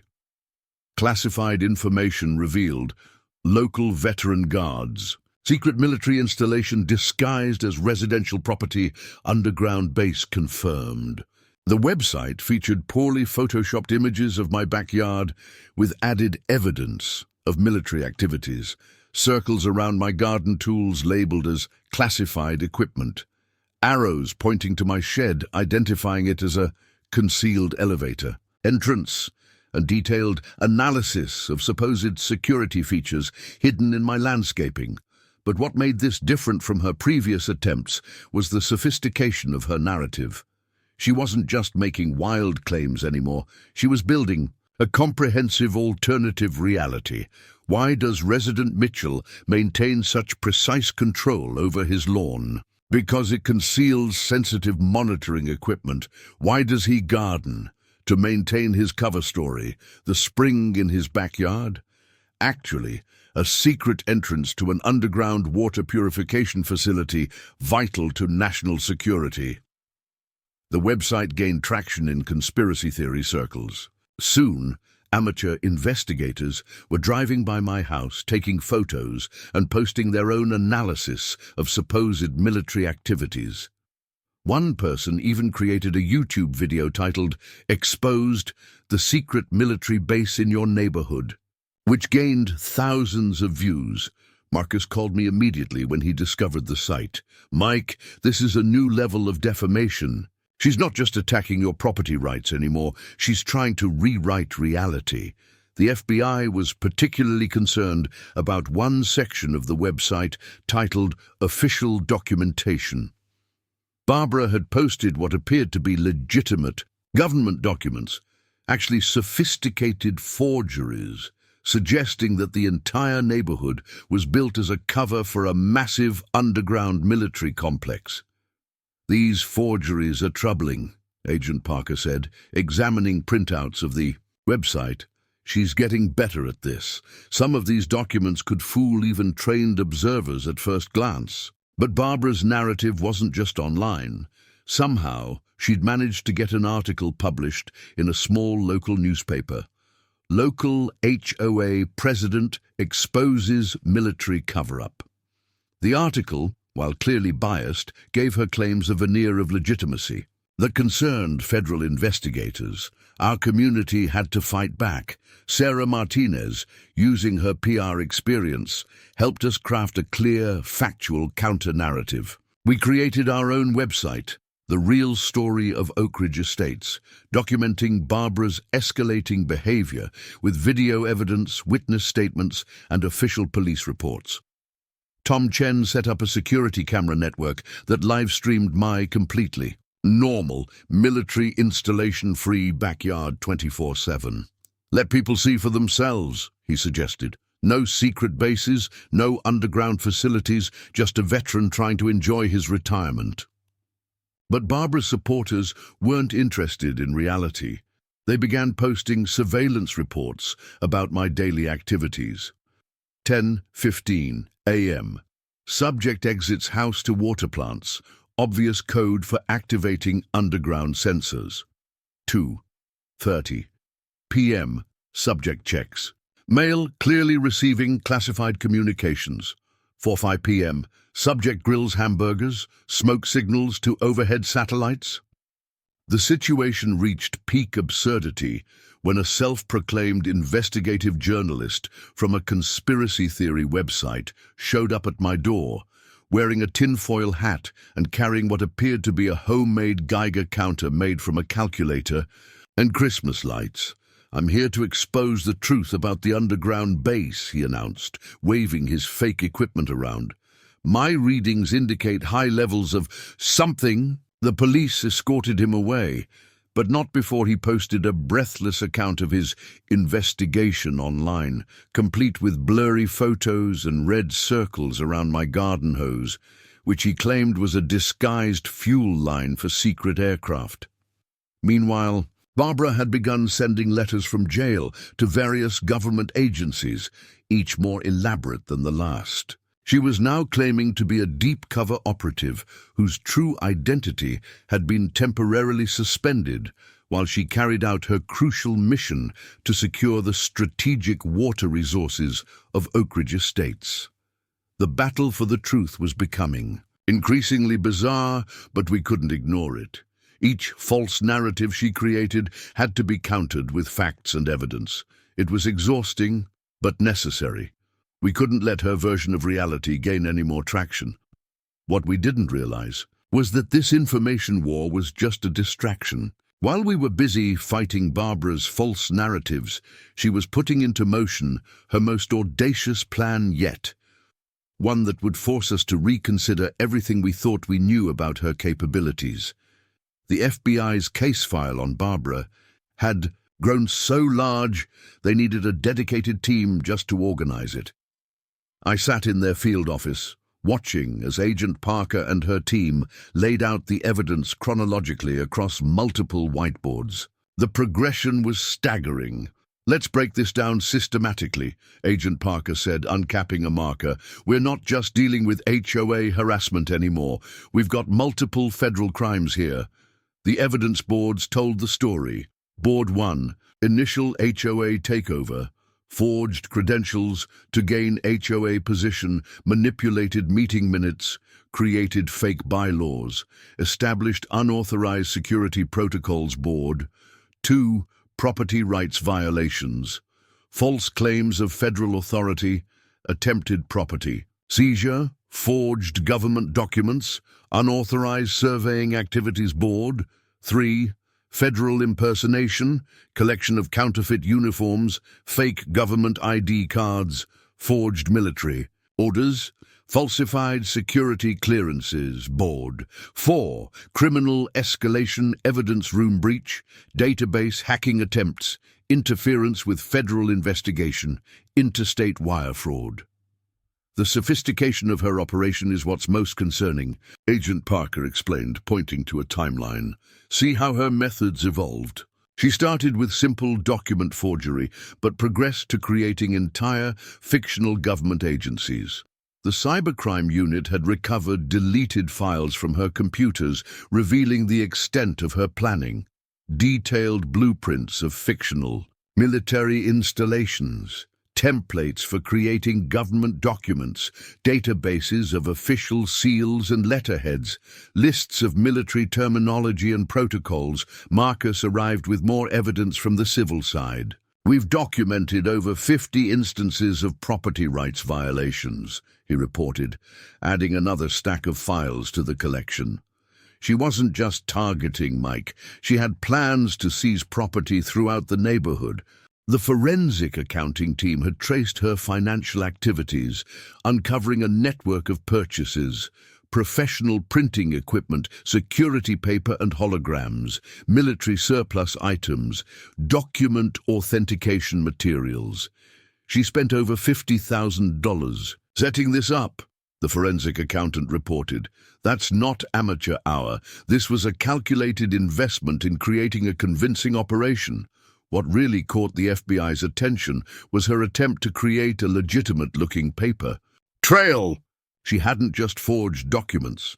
She'd tried to insert them into official records, fake property assessments filed with the county, falsified military orders sent to base commanders, forged executive orders submitted to government offices, counterfeit permits filed with local authorities. The psychological profiler's report was equally concerning. Subject displays an elaborate delusional structure, but with enough organizational capability to create and maintain complex fraudulent operations. This combination makes her particularly dangerous. Tom Chen had compiled all the digital evidence, security camera footage from multiple properties, email threads showing escalating demands, social media posts documenting her claims, website content spreading disinformation. Nancy contributed a detailed community impact statement, documenting how Barbara's actions had affected the neighborhood, residents living in fear of property seizure, community events disrupted by fake security measures, property values threatened by false claims, neighborhood relationships strained. By her manipulations, the U.S. Attorney's Office was particularly interested in the pattern of escalation. Each time she was confronted, the prosecutor noted, she didn't back down, she doubled down, creating more elaborate justifications for her actions. As we organized the evidence, patterns emerged that even I hadn't noticed before. Her forged documents improved in quality over time, each fake identity built upon previous ones. Her fictional military operation grew more complex. The scale of her planned takeover expanded. This isn't just about one property anymore, Agent Parker concluded, surveying the evidence boards.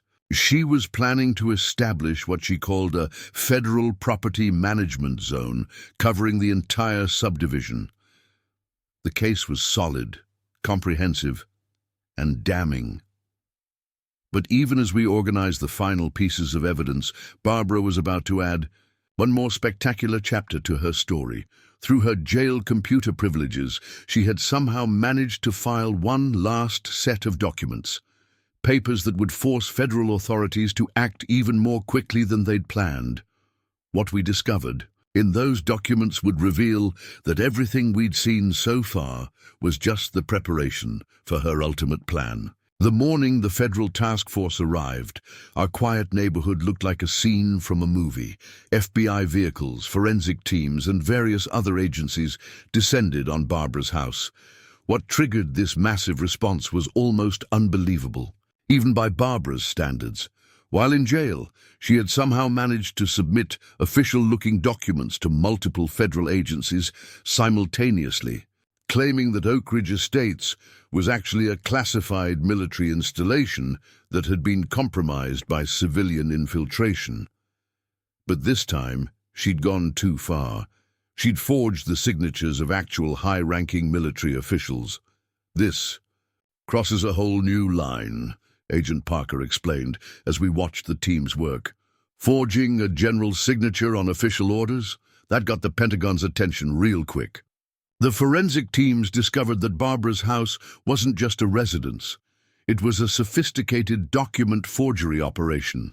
Hidden behind a false wall in her basement, they found what the agents called the war room. Professional grade, imprinting equipment, thousands of sheets of security paper, official government seals and stamps, military uniforms with forged insignia, multiple computers with specialized software. She was running a full-scale fraudulent operation, one agent noted, cataloging the evidence. This isn't amateur hour. She had equipment that could produce documents that could fool preliminary security checks. But what really stunned the investigators was her detailed planning. One entire wall was covered with what she called Operation Timeline. Phase 1, infiltrate HOA, completed. Phase 2, establish authority, completed. Phase 3, document creation, completed. Phase 4, initial property seizure, in progress. Phase 5, full community takeover, pending. Phase 6, military zone. Establishment, planned. The FBI's forensic accountants traced wire transfers, revealing she'd spent over $100,000 setting up her operation. She wasn't just playing pretend, the lead accountant reported. She was investing in professional-grade equipment and materials. The cybercrime unit made an even more disturbing discovery. Barbara had attempted to hack into military databases to insert her fake credentials. She'd actually managed to create a convincing digital trail that took experts to disprove. This level of sophistication is unprecedented, Agent Parker admitted. Most fraudsters stick to one or two types of forgery. She was operating on multiple levels. Physical documents, digital records, official seals, even creating fictional government agencies with convincing organizational structures.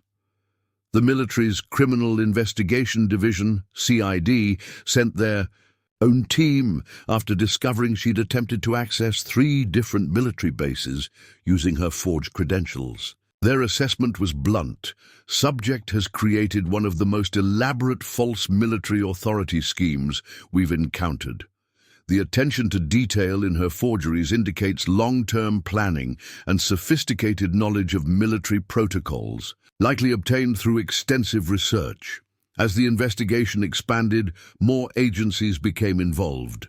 Secret Service, forged federal seals, Department of Defense, military impersonation, postal inspectors, mail fraud, Treasury Department, and counterfeit credentials. Each agency found something in their jurisdiction that required investigation. The scale of Barbara's operation was becoming clear. This wasn't just about harassing a neighbor or abusing HOA authority. She'd created an entire fictional government operation. The Pentagon sent their own investigator after discovering she'd forged a general's signature. Colonel Richards, the lead investigator, was both impressed and disturbed by what he found. "In 20 years of investigating fraud, I've never seen anything quite like this," he said, examining her forged military orders. She created an entire fictional military command structure, complete with operational protocols and chain of command. The level of detail is concerning. The investigation revealed that Barbara had spent months studying military regulations, government protocols, and official procedures. She'd created thousands of pages of documentation to support her fictional authority. Military operation orders, security clearance documents, base access credentials, unit assignment papers, command transfer orders, but what really caught everyone's attention was her long-term planning. The documents found in her house outlined a 5-year strategy to gradually expand her control beyond our neighborhood, to establish what she called a military property management zone covering several counties. She wasn't just trying to steal one piece of property, Agent Parker concluded. She was attempting to establish her own quasi-governmental authority using forged federal credentials. This goes way beyond real estate fraud. As the various agencies coordinated their investigations, it became clear that Barbara would face serious federal charges. But even as they built their case, she managed one final act of defiance that would shock everyone involved in the investigation. Even from jail, Barbara managed to create chaos. Somehow, she convinced a local TV station that she was a whistleblower, exposing a massive government cover-up. The morning news crew arrived at my house just as the federal task force was completing their investigation of her property. "This is Karen Mitchell, Channel 7 News," the reporter announced, standing in front of my house. "We're investigating claims of secret military installations in this quiet suburban neighborhood. Local HOA President Barbara Thompson claims she's uncovered evidence of classified operations." Before they could finish their broadcast, Agent Parker intervened, providing them with the real story, complete with evidence of Barbara's forgeries and fraud. The station quickly changed their angle. Breaking news: local HOA president charged in massive federal fraud scheme. The story exploded. Other news outlets picked it up, and suddenly our quiet neighborhood was the center of attention. HOA president's military fantasies lead to federal charges. Woman creates fictional government agency to seize property. Elaborate scheme to steal veterans' land uncovered. The public exposure forced other HOA communities to come forward with similar stories about Barbara's past attempts to seize property through fraudulent means. She'd tried this before, but never at this scale.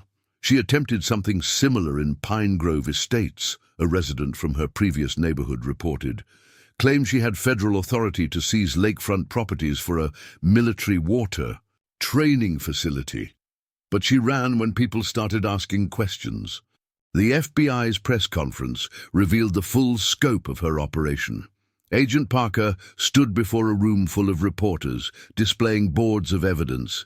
Dozens of forged military uniforms, hundreds of fake government documents, professional forgery, equipment, detailed plans for property seizure maps of targeted neighborhoods. This case represents one of the most elaborate fraud schemes we've encountered, Agent Parker explained. The suspect created an entire fictional government operation, complete with forged documents, fake credentials, and sophisticated planning. Local news teams interviewed neighbors, each sharing their experiences. She tried to convince us there was a secret underground base. She issued fake evacuation orders, claiming radiation leaks. She wore different military uniforms every day. She set up checkpoints around the neighborhood. The exposure brought unexpected support. Veterans groups offered legal assistance. Property rights organizations documented the case for future reference, and HOA oversight committees began reviewing their procedures. But the most surprising revelation came from Barbara's former employer. She'd worked for a property development company that went bankrupt under suspicious circumstances. Former colleagues revealed she'd attempted similar schemes before, creating fake government documents, impersonating officials, attempting to seize valuable properties, establishing fraudulent authorities. She always targeted properties with some valuable feature, her former supervisor explained. Water rights, mineral deposits, development potential. She'd create elaborate stories about government need for the land. The media coverage forced other communities to examine their HOA leadership more carefully. Several other associations discovered they'd unknowingly elected board members with questionable backgrounds or fraudulent credentials. Local government officials called for reforms, stricter background checks for HOA officers, better oversight of HOA activities, protection against fraudulent property claims, regular audits of HOA documents. The story even caught the attention of national news when they discovered Barbara had attempted to access military bases using her forged credentials. Security experts were called in to analyze her methods: professional document forgery techniques, creation of fictional government agencies, sophisticated impersonation strategies, complex fraudulent operations. But the most impactful exposure came from Barbara herself. In a jailhouse interview that her lawyer definitely didn't approve, she revealed the depth of her delusions. "I am a federal officer conducting a classified operation," she insisted, wearing an obviously homemade uniform. "The property seizures are vital to national security. The underground facility must be protected." The interview was cut short when she began describing her plans to establish what she called a federal property reclamation zone covering several states.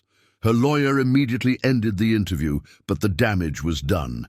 The public now saw the full scope of her schemes and the elaborate fantasy world she'd created. What started as a simple property dispute had exposed vulnerabilities in how communities govern themselves and how easily authority can be abused. As the media circus continued, federal authorities prepared for what would become one of the most unusual property fraud trials in recent history. But Barbara had one final surprise planned. something that would make even seasoned federal agents question everything they thought they knew about the case. The final confrontation began during Barbara's bail hearing. She arrived at the courthouse, wearing what appeared to be her most elaborate counterfeit uniform yet, a full military dress uniform covered in medals she'd apparently ordered from collector websites. But this time, she'd brought reinforcements. As she entered the courtroom, 5 people in similar fake uniforms stood up. "Attention!" one of them called out. "Federal Property Reclamation Command entering the court." The judge, who'd been briefed about Barbara's history, remained remarkably calm. "Ma'am, impersonating federal officers in a federal courthouse is a serious offense. I suggest your colleagues leave immediately." Instead of backing down, Barbara pulled out a stack of documents. "Your Honor, I'm invoking Emergency Protocol 7 Alpha. This court is hereby placed under federal property jurisdiction." That's when Agent Parker, who was present for the hearing, noticed something alarming. Barbara's officers were positioning themselves near the exits. One was filming everything. Another had what looked like a document packet ready. "Lock down the courthouse," Agent Parker ordered quietly into her radio. "We have multiple subjects attempting to impersonate federal officers." What happened next seemed almost choreographed. Barbara's team simultaneously pulled out badges, surprisingly well-made forgeries, and announced they were securing the premises for national security purposes. The judge hit the panic button under his bench, just as U.S. Marshals moved in. But Barbara had anticipated this. She pulled out one final document, her masterpiece of forgery. "By executive order," she announced, her voice ringing through the courtroom, "this facility is now under the command of the Federal Property Reclamation Task Force.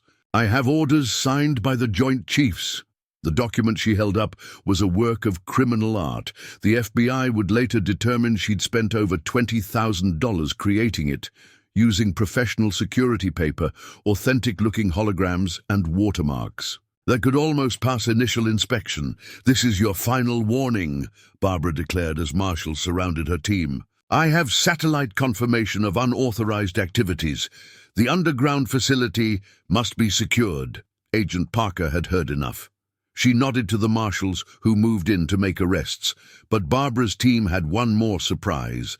They pulled out their phones and simultaneously broadcasted live on multiple social media platforms. "The deep state is trying to suppress the truth," they shouted to their viewers. "The military installation is real. We have proof." The courthouse went into full lockdown. As federal agents detained Barbara's accomplices, she made her final stand. At the judge's bench, pulling out what appeared to be satellite photos. "Your Honor, look," she insisted, spreading the papers out. "These images prove everything. The underground base, the secret tunnels, the water facility."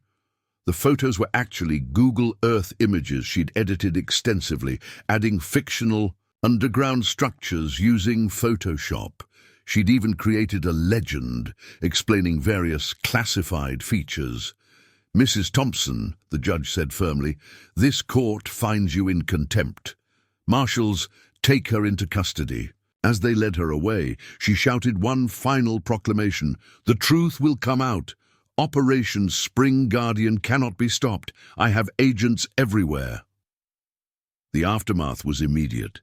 Federal agents raided 6 locations simultaneously, discovering Barbara had set up a network of followers who believed her elaborate fantasy. They found more forged uniforms and credentials, document forgery equipment, detailed plans for property seizures, lists of targeted communities inside what they called her command centers.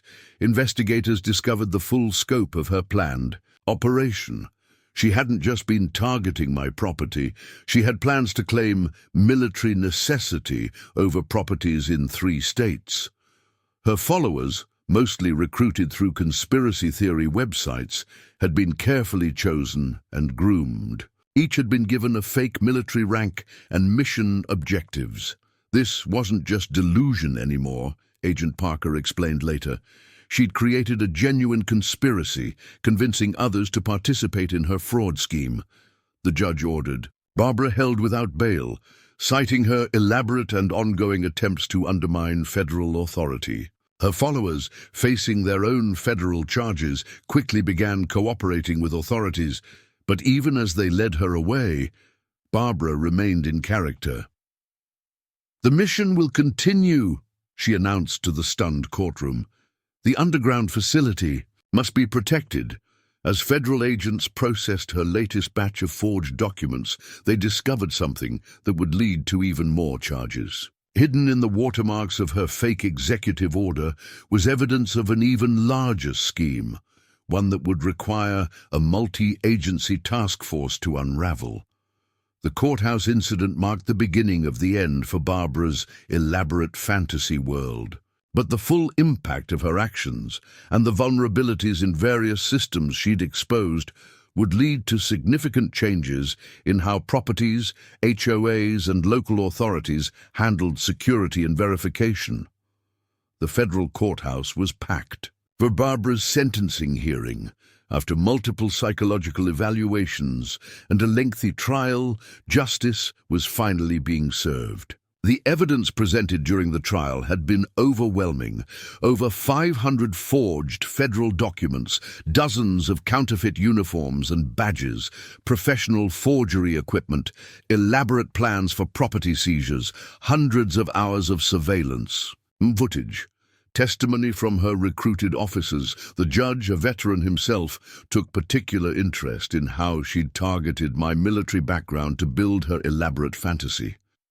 "Mrs. Thompson," he began, "this court has seen many cases of fraud and impersonation, but few that reach this level of sophistication and persistence." Barbara sat at the defendant's table, still trying to maintain her fictional authority even now. She'd attempted to wear another fake uniform to court, but her attorney had finally convinced her to wear civilian clothes. The prosecutor presented the final tally of charges. Multiple counts of impersonating federal officers, forgery of government documents, attempted grand theft of property, criminal conspiracy, fraud across state lines, unauthorized use of federal seals, criminal harassment, cybercrime violations, interstate wire fraud. "Your Honor," the prosecutor said, "the defendant didn't just commit fraud. She created an entire fictional government operation, recruited others into her scheme, and attempted to seize private property through elaborately forged documents. The government recommends the maximum sentence." When Barbara was given a chance to speak, she showed no remorse. Instead, she launched into one final performance. "The mission remains classified," she declared. "Future generations will understand the importance of securing the underground facility. I acted under proper authority from—" The judge cut her off. "Mrs. Thompson, this court has heard enough about fictional military installations and classified missions. You targeted a veteran's property, created elaborate forgeries, and convinced others to participate in your criminal scheme." The sentence came down hard. 15 years in federal prison, millions in fines and restitution, lifetime ban from holding any HOA position, mandatory psychological treatment, prohibited from coming within 1,000 feet of any military installation. But the impact of the case reached far beyond Barbara's sentence. The HOA Oversight Committee announced sweeping reforms: mandatory background checks for board members, regular audits of HOA documents and finances, new procedures for property disputes, training requirements for HOA officers, independent oversight of HOA activities. The FBI established a new task force specifically focused on property fraud and official impersonation cases. The Thompson case exposed vulnerabilities in how we verify authority, Agent Parker explained. "We're implementing new protocols to prevent similar schemes." Local government officials also took action, strengthening property rights protections, improving document verification systems, creating fraud prevention task forces, establishing property dispute resolution boards, enhancing security features on official documents. The neighborhood held its own meeting to process everything that had happened. The new HOA board, led by Nancy and David, focused on healing the community, rescinding Barbara's illegal rules, restoring proper property boundaries, rebuilding trust between neighbors, creating transparent governance procedures, establishing clear communication channels. For me personally, the resolution brought both relief and responsibility. The FBI asked me to help train other communities to recognize and prevent similar fraud schemes. My military experience, combined with what I'd learned dealing with Barbara, provided valuable insights. Your documentation and systematic approach helped build an airtight case, Agent Parker told me. We're using it as a template for handling similar situations. The property rights organization that had supported us created a guide based on our experience. The Thompson Protocols, protecting communities from fraudulent authority claims. Even the military took notice, updating their base security procedures. After reviewing how Barbara had attempted to access restricted areas with her forged credentials. As the dust settled, our community emerged stronger. The experience had taught us valuable lessons about vigilance, community solidarity, and the importance of standing up to abuse of authority. The spring in my backyard continues to bubble peacefully, no secret underground base in sight. My garden is growing well, though some neighbors still jokingly ask if I'm growing classified military vegetables. Barbara's elaborate fantasy world had crumbled, but its impact led to real changes in how communities protect themselves from fraud and abuse of power. Sometimes, as we discovered, it takes an extreme case to expose weaknesses in the system and inspire meaningful reform.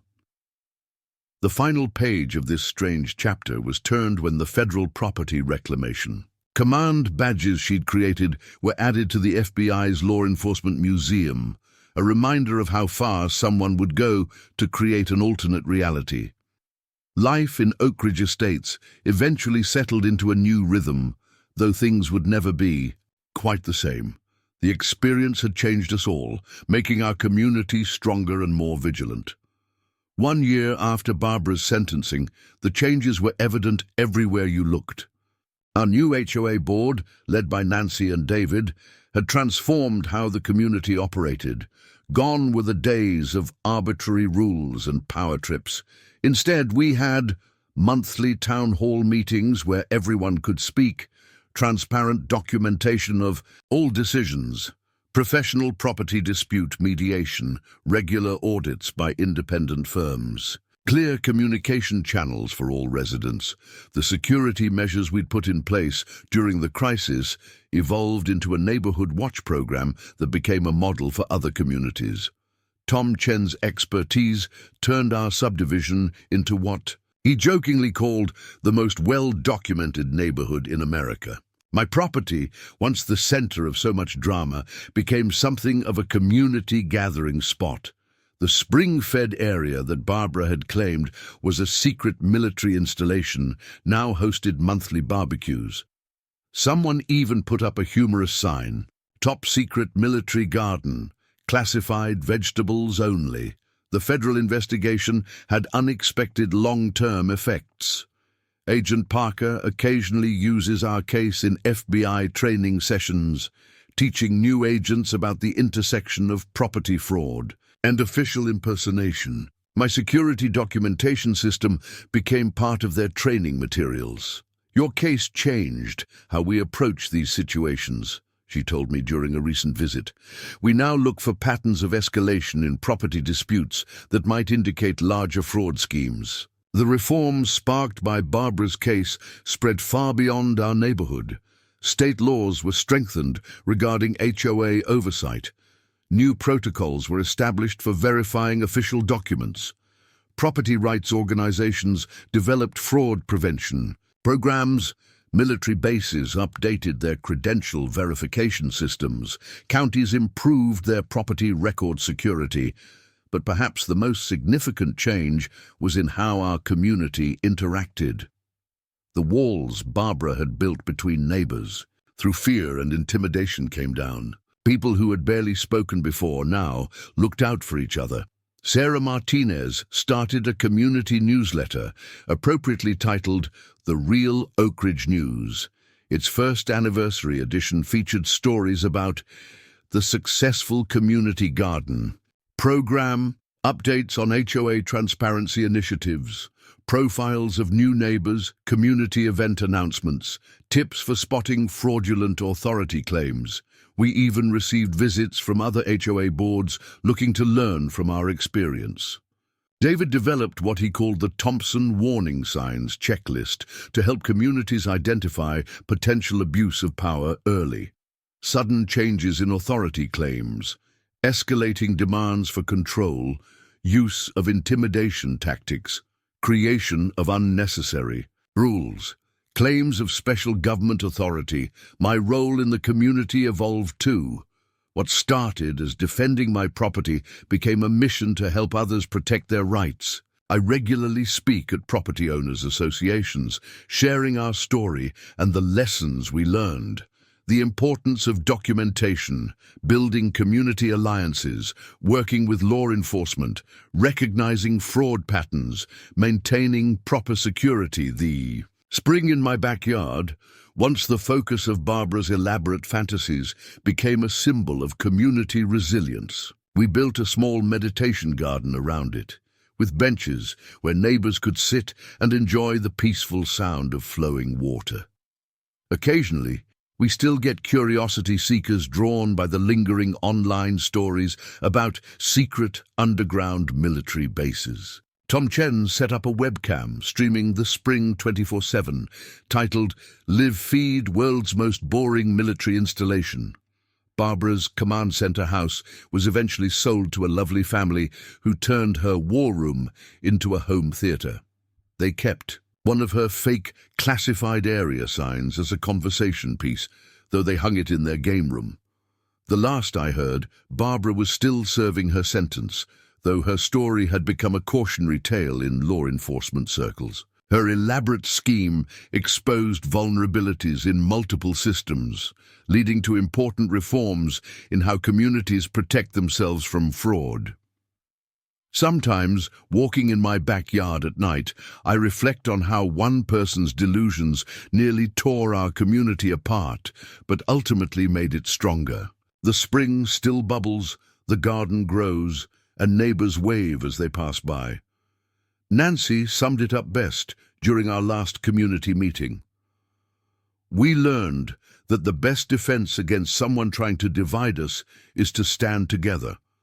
Real authority doesn't need fake uniforms or forged documents.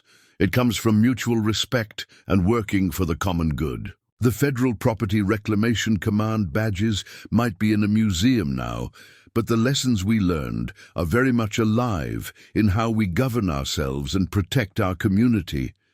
Sometimes it takes a crisis to show us what we're capable of when we stand together against abuse of power. As for me, I finally got that vegetable garden planted. And yes, I did put up a small sign. Notice, all vegetables grown here are strictly unclassified. Up next, you've got 2 more standout stories right on your screen. If this one hit the mark, you won't want to pass these up. Just click and check them out.